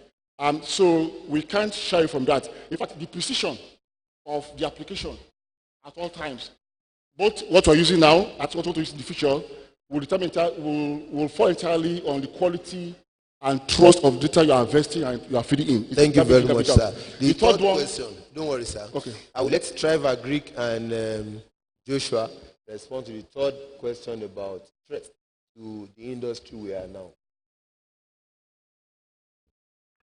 Okay, thank you very much. That's the question on fraud, right? Yes. Okay. Truth of the matter is, on a global basis, that has affected us and affected businesses in general. I've known personally of people that were having dealings with investors in the US, and after this came out, the deal went off. And then in Nigeria, talking about EFCC wanting to arrest everybody with a laptop, being or looking at it as a threat. I think that on a sensible note, that should not be possible, right? It should not mean that everybody with a phone or a smart device is a fraud, right?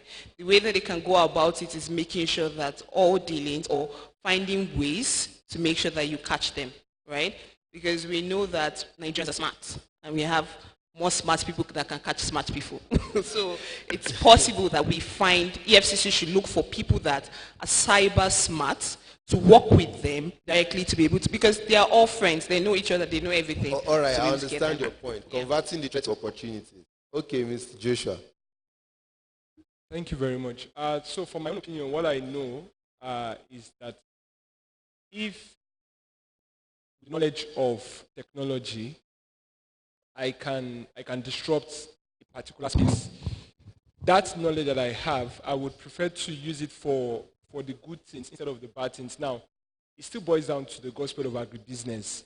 If we, the younger ones, and the youths of this generation see the opportunities in agribusiness, the fortunes, the gold mines in agribusiness, they would prefer to go towards that than channeling their resources, their knowledge to the bad things. So I think it's just better we orientate ourselves.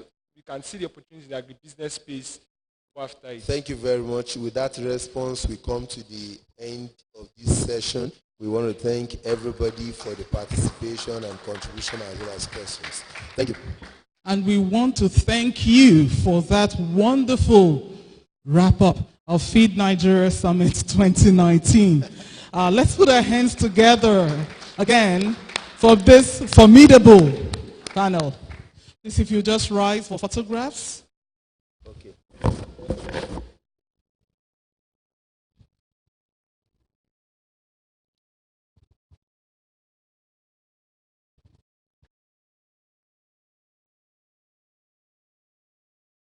And things are gradually drawing to a close. You would agree with me that it has been an information-packed 2 days, starting yesterday all the way to now. We have had so much knowledge from the various panels, discussions, and presentations. People have brought insights, we have asked questions, and we have received answers. Some of us have made deals, and some will still make deals as we head to the deal brokerage room right after this session. But we're about to wrap things up, and to do justice to the wrap-up, the summit wrap-up, we have Professor Sule Ochai, who is the Professor of Public Policy, Jackson State University, Mississippi, USA. He's going to talk to us. Well, wrapping up the session, fashioning appropriate policies for integrated agricultural development. Please, let's put our hands together as Professor Sule Ochai makes it to the stage. Professor Ochai, please. Can we put our hands together for Professor Ochai?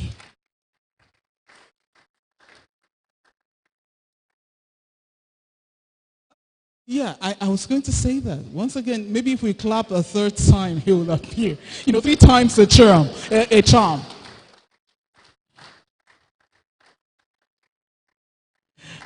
Okay, that didn't work. All right, so what is Professor Ochai supposed to do? As I said, he's wrapping up the session. He is going to be taking us right from the beginning, especially, oh, here he comes. Especially for those of you who were not here from yesterday up till today, he is going to draw us back to the events from yesterday and take us down to today and show us how everything ties up to the theme of this event, which has been unlocking prosperity through partnership. So Professor Ochai is going to talk to us about fashioning appropriate policies for integrated agricultural development. Before I hand over the mic to him, if you lost your reading glasses, please get to me. I have one, lost but found.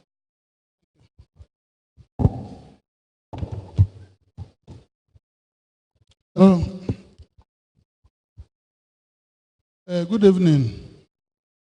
Good evening.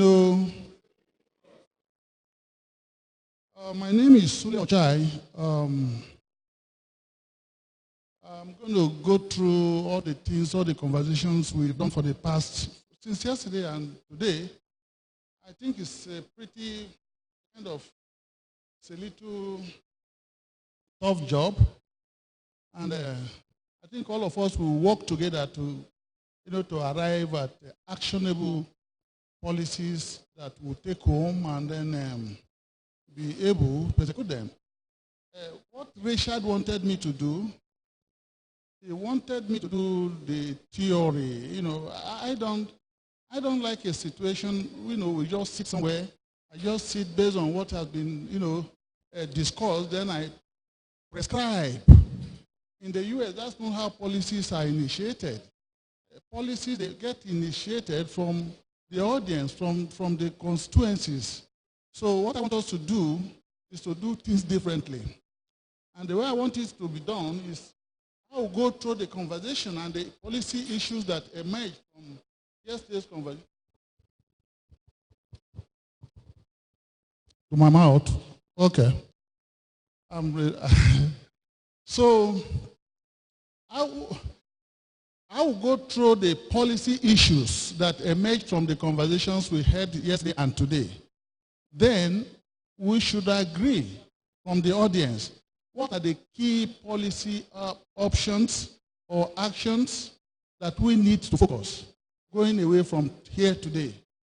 In that case, it's not a top-down thing. It's not as if somebody is sitting somewhere and prescribing the policies that need to be executed.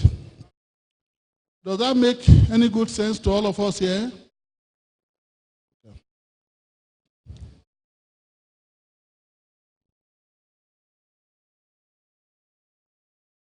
So as you can see from the screen, I've tried to synthesize some few things, And then the key policy issues that emerged from the discussion, as I was saying, and those policies, those issues are as follows. It was generally agreed that Nigeria has the potentials. We all know that. Abundant land, youthful population, the market is there, the labor is there, the energy is there, and huge market because of our population. Yet, as my boss, Dr. Akiumi Adesina, will say, you don't eat potentials. So nobody eats potentials. The potentials have to be translated. It has to be converted to something else that will be useful to all of us, that will be useful to our economy, that will be useful to the farmers. So in that context, we want to convert our potentials to higher agricultural production and productivity. That is the one that will make sense to us. So, and by these potentials, converting them from what they are, from the raw of what they are, into something that can be useful to us, they are constrained by certain things that you know. So that I don't need to go through all those constraints. You know that the land tenure issue, the finance, the lack of capital, no credit, no technology, access to seeds, they are not effective. So you know all that. So I don't need to go through that for you. Okay? So, but traditionally, the focus of agricultural development has been the development thing, the state driving the development. But there's a new paradigm, which is through the agricultural value chain approach. So in that case, we will be treating agriculture as a business, lucrative business, not as the development thing that we are used to. So now, Nigerian agriculture must be viewed and treated as a commercial enterprise via the new development paradigm, which is agricultural commodity value chain development approach.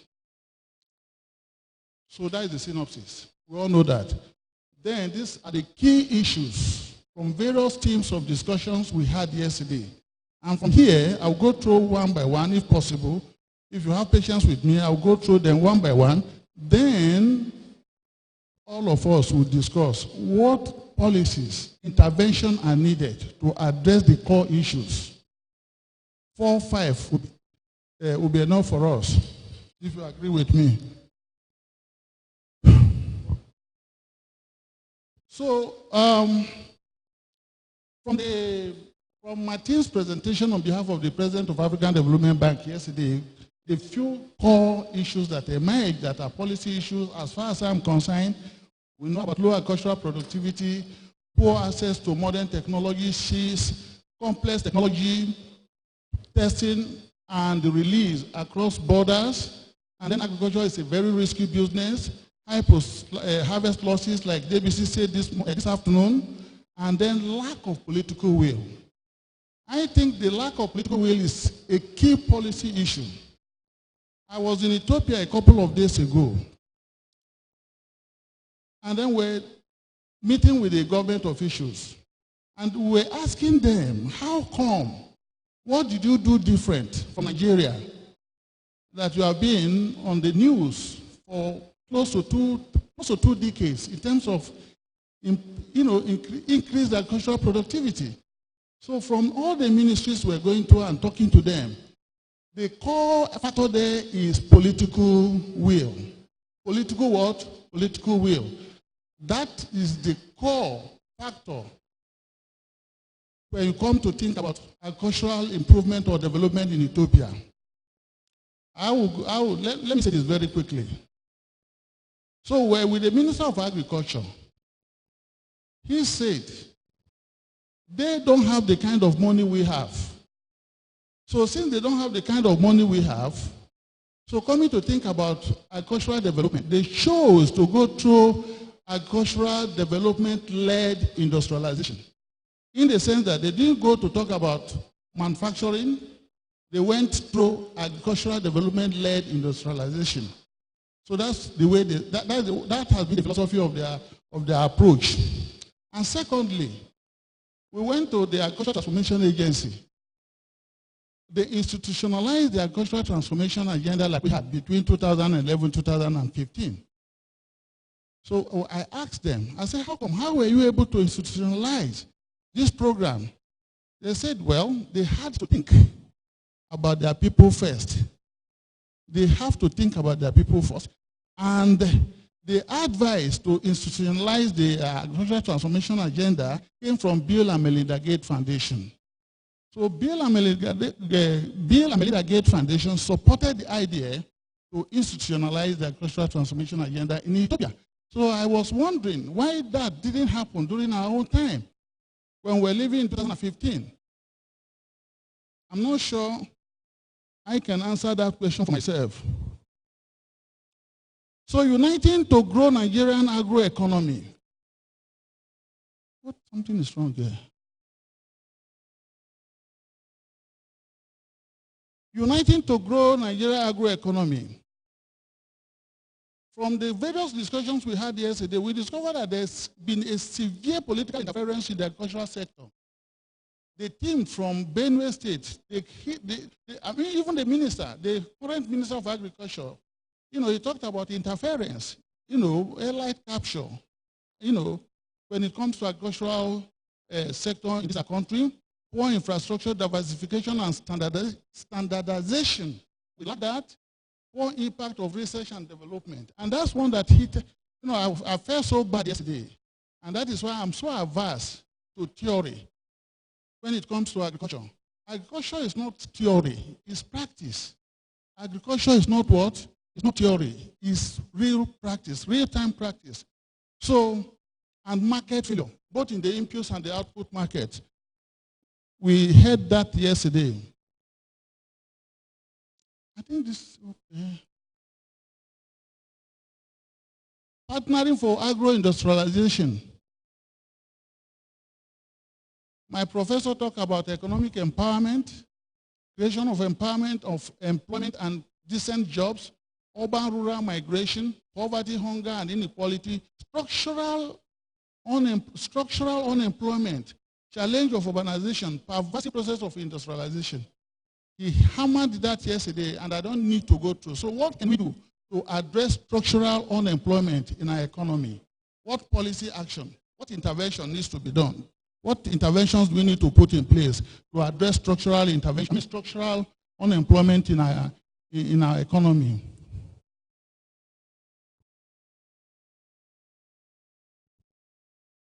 So there's this goodwill remarks from Benue State government, from Benue State delegation. The issue of security came boldly yesterday. We cannot even farm in places where there are insecurity. So if the security challenge, the banditry and all those violent activities and actions against the small farmers, if we don't address them, we cannot be talking about agricultural development in this country. So what are those policies that we need to put in place to address that? Poor implementation. It's one thing to have good strategy. It's one thing to have good policy. But what about implementation and monitoring and evaluation?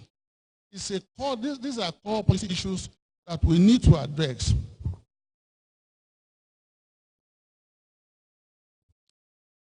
The delegation, they also talk about overbearing impact of the federal government. And they told us that government, the state governments, they are the ones that take the custodian of arable lands or all lands for this on behalf of the people of their state. So if you want to practice agriculture, you have to focus at the state level instead of the federal level. In Abuja here, we don't have lands. Abuja, we don't practice agriculture. Agriculture is back in the state and the local government area. So what we need to do to divest federal government from dominating the agricultural space. What policy?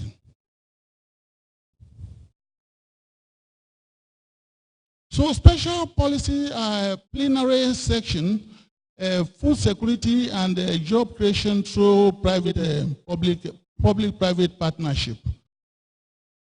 And that was where the MD of NISA was talking. He said, you cannot actually you cannot deal with clients you don't know. And the sector you want to develop, you got to know it. So he talks about poor dimensioning of agriculture and food system, including agribusinesses. You have to know them, and you have to know what their constraints are. So poor partnership system, he talked about that, including financial partnership, government partnership, generational partnership. crowding out of private sectors from the agricultural space, poor attention to tree crops. The guy that seated here yesterday was talking about discrimination against aquaculture and tree crops, that most of our focuses have been on staple crop, development of staple crops. So what do we do so that they will have equal attention or equal priority when it comes to intervention?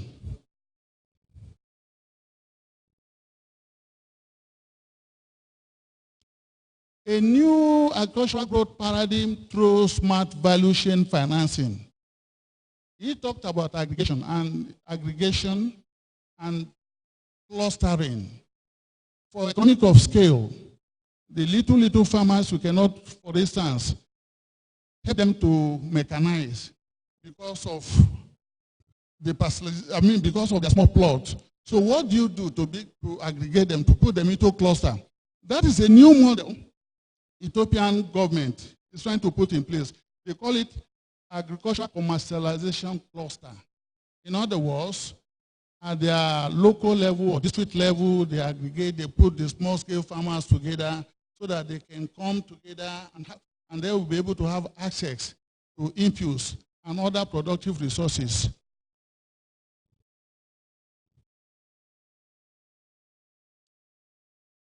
Invisible demonstration of the power of the legislative arm of the government in agricultural policy formulation, implementation, and evaluation. That came out very strongly yesterday too. The way we talk about agricultural policy in Nigeria, mostly in Africa, in the US, agricultural policies are legislated. Legislated in the sense that if there's a project or a program, money is voted by the legislator, or the legislative arm of the government. Money is locked in, so that if another government comes in, it's not going to say, I will not release that money. It will continue until, if you don't want to continue with it, it has to go back to the legislative arm of the government to legislate to disband the project. But here, that's not how it is done. Policies just emerge. Any government comes, it does its own. And if that government goes, that project might be done with, like the agricultural transformation agenda of 2011. Lack of knowledge and understanding of the requirement of finance, technology, equipment, and human capital to effectively implement smart value chain financing in Nigeria. That's what the nicer guy was talking about. You have to have knowledge of the captains and the people involved in the particular sector to be able to extend finance to them. Innovative delivery, doorways for profitable backward integration in agricultural business, a focus on staple agro processing zones. That's the one me and others were talking about yesterday. So there's a lack of sync between academic research and practical needs of the private sector in agricultural business ecosystem. In other words, as one guy was saying, it is that the research and development, we're doing our own thing differently in the academic, in the university, in the tertiary institutions. We're not asking questions. We're not going to the captains of industries and the agro-business entities to ask what are the core problems, challenges you have in the operation of your enterprise. So there has to be sync.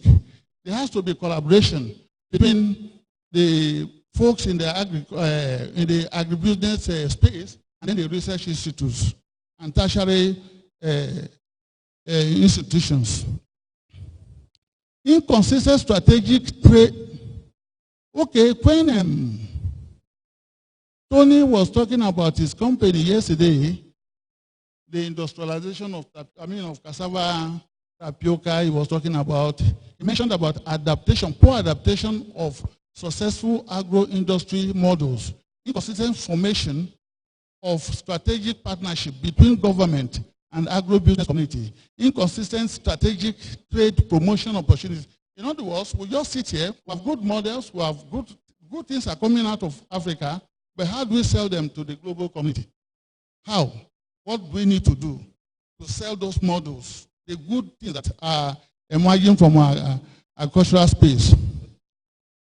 Number 9, protecting the sector, a deep dive into farm security and food safety. Again, there was a panel here that talked about the conflict between the pastoralists and the farmers' clashes. Like I've mentioned, nothing will happen if this is not properly addressed. The menace of activities of the militias in the south-south part of the southern part of the country, south-south region of the country, dangerous ethno-religious tension and rivalry across the land, anti-development nature of Nigerian brand of politics and democratic practices. If we don't address that, I think the guy from Benue State, the Speaker of the Benue State House of Assembly, mentioned that yesterday. The way we do politics is different. The way we do it is that it's a kind of rivalry. It's not, there's no continuity. Because we're in APC or you're in PDP, the project is initiated by PDP government. When APC comes, it's done with. Because we want to rebrand in our own way. So what we need to do so that we can move forward.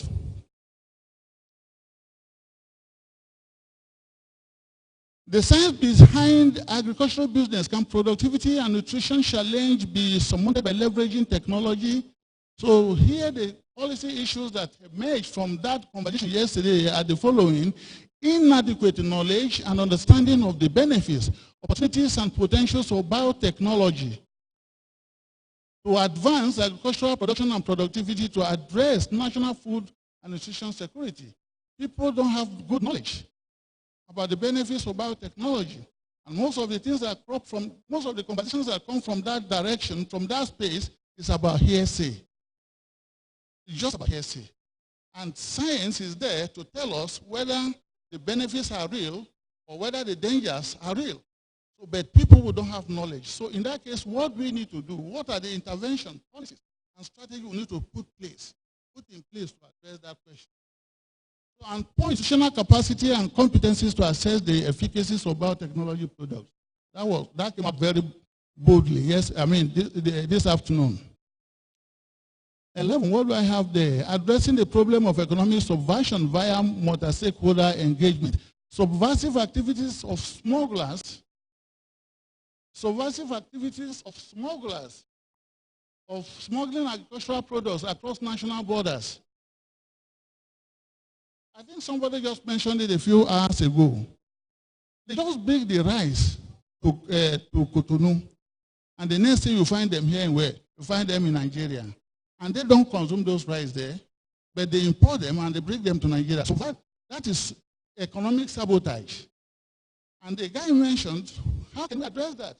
There are no policies or laws that can deter them.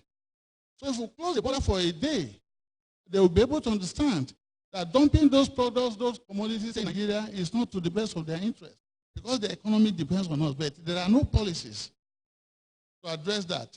So what kind of framework or what kind of policy do we need to put in place to address that? Implicit collaboration between government officials, private investors, and people in oiling and sustaining the various activities of economic subversion. I think the India guy was talking about, the India guy mentioned that this afternoon. So when you talk about economic subversion or economic sabotage, it's not only the doer that is the culprit. The officials of the government and the people too, they are all involved. So what policy do we need to put in place to address that? Am I making good progress?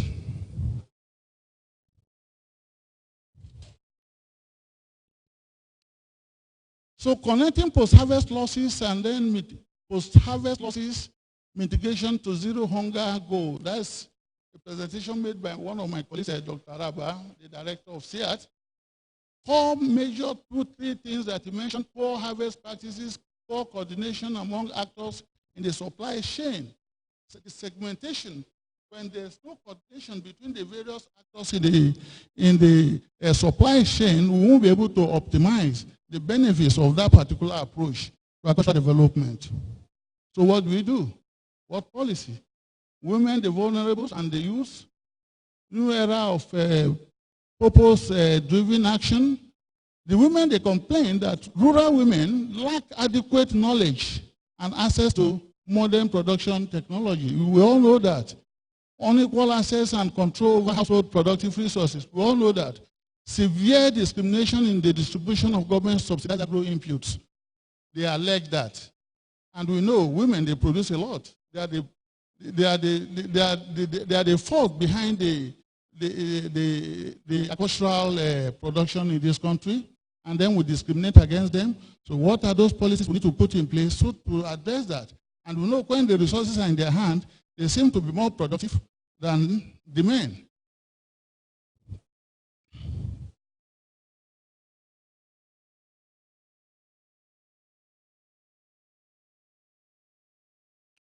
On-farm gate, farm gate market ICT role in boosting agricultural business, agribusiness.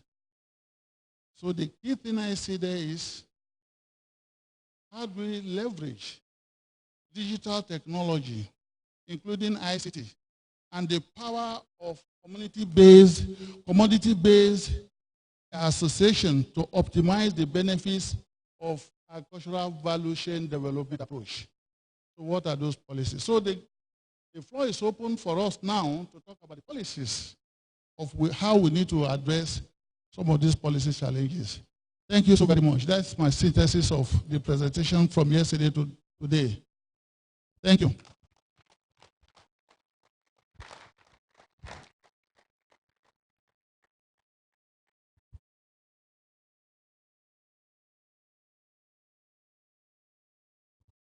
Hello.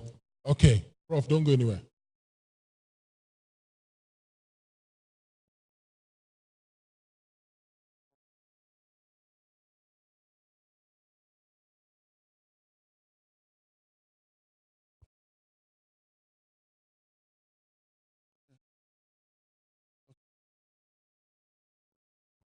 No, I mean, a subject matter expert has just spoken. You know, Professor Chai,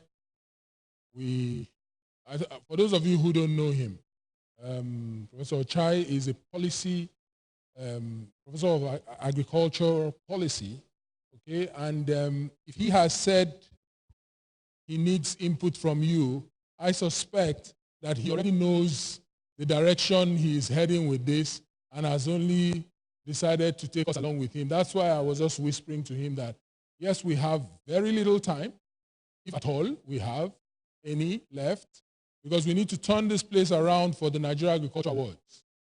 That's going to happen right here, and the hall needs to be prepared ahead of that time. But this is not to say that Professor Chai has not done justice to how this event evolved. But as feedback from the audience, if you want me to still give you, say, 10, 15 minutes, okay, to make inputs into this, please let me see a lift of your hand. That's one, that's two, that's three. All right. If you're saying nay, because there's no middle ground, please let me let me have the nays. Good. So what we could do is we will stop around here, this point, and then the Secretariat will work with Prof and send us, you know, the presentation, and we can make our inputs, all right, and then send back, and we find a way of bringing things together. But Prof, like I said, has his objective, his destination already mapped out. He has his communique. So I'll leave him to do his thing and wrap up the event, and we can proceed to have our dinner and our award night. Thank you, Prof. Well, people have a way of roping you into, of diverting your attention, you know, and putting the load on your head. Well, I think basically, if I have my ways, it's not as if we lack policies or strategies in this country. I don't think we lack them. And so we don't need to reinvent the wheel. If I have my way, I have a simple suggestions for us. We need to go back to 2011 to 2015. And those policies we applied in the transformation of Dr. Adesina's agricultural transformation agenda. If I have my way, that's my suggestion. The policies are already there. He drafted them before he left, and we started the implementation before he left African Development Bank. So if I have my way, and if you want it, so we should encourage ourselves to just go back to that era. We'll talk about e-wallet, we'll talk about import substitution, we talk about tariff macroeconomic management, we're giving subsidies to farmers, and more than 15 million of farmers were reached with high yielding varieties of crops. So those policies are there, those strategies are there. So, and all these problems have been addressed. He was addressing those problems before he left for African Development Bank. So if I have my way, that's where we should go back and start working from there again. And then with what Professor Oyebaji said yesterday, the SAPZ is it's a new name for stable crop processing zone. So that is it. It's a one-shop thing whereby all these problems of no market access, no productivity, low productivity, low output, one shop, you have everything put together. The financial people, the finance people will be there, the labor people, the electricity, mechanization, they all be there for you to work with. So if I have my way, like I said, that is the new paradigm. That's the new development paradigm. So, and they laid them out yesterday concretely. So if we agree with that, I think we don't even need to say anything. We'll go straight, dust out the ATA policy documents, and work with the stable crop processing zone as Professor Yebanji answered us yesterday. Does that make any sense?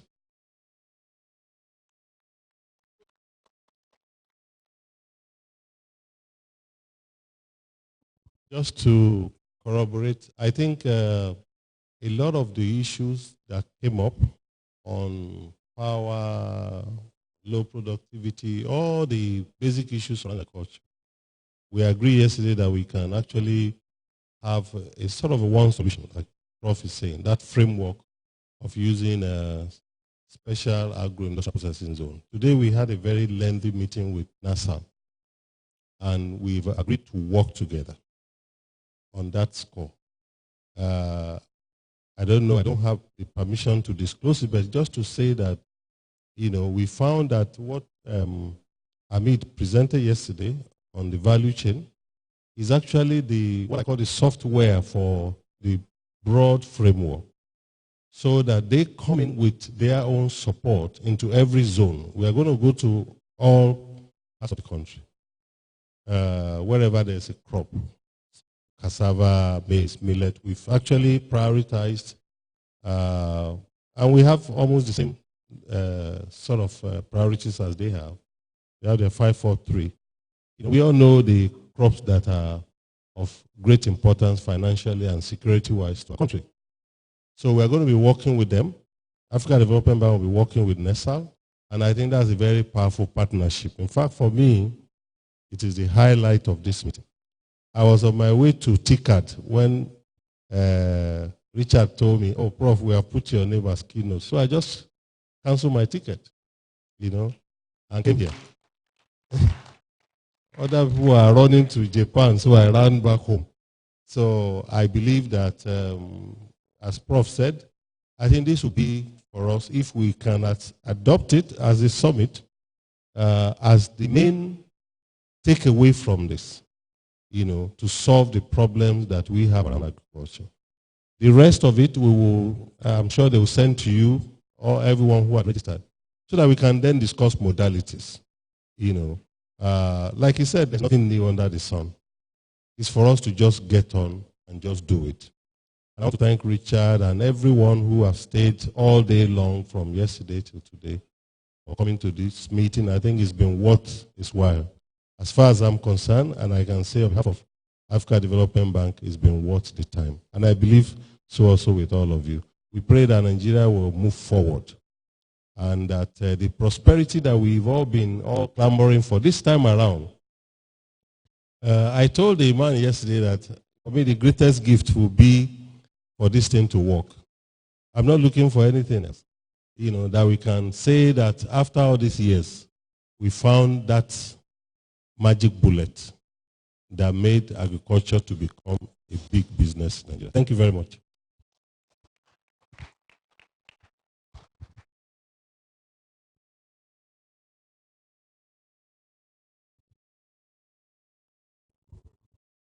Prof, thank you very much for closing out. You know, you've said everything that needs to be said, in all honesty. So we'll just allow the compere to do her thing and wrap us up so that we can begin to dance and enjoy and celebrate ourselves in the awards. Thank you very much, everyone. Thank you. Let's put our hands together one more time for Professor Sule Ochai. And they don't want to take...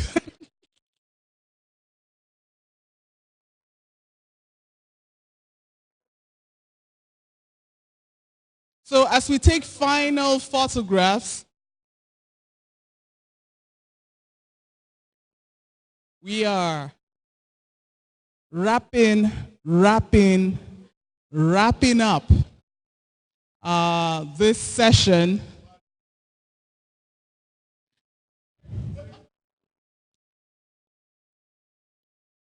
They say where two or more people are gathered, the matter is established. We have established that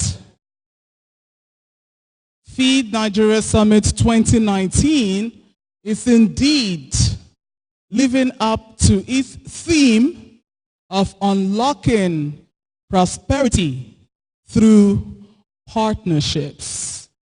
And we can see partnerships. We can see representatives of the various partnerships, public, private, developmental organizations, all joining together with just one goal in mind, and that is the goal of unlocking prosperity. Let's put our hands together for this summit, the Feed Nigeria Summit 2019. And that is how we come to the end of this year's edition of Feed Nigeria Summit. Our objective has been met. We wanted to talk about unlocking prosperity, and we have done it. Do you agree? Do you agree?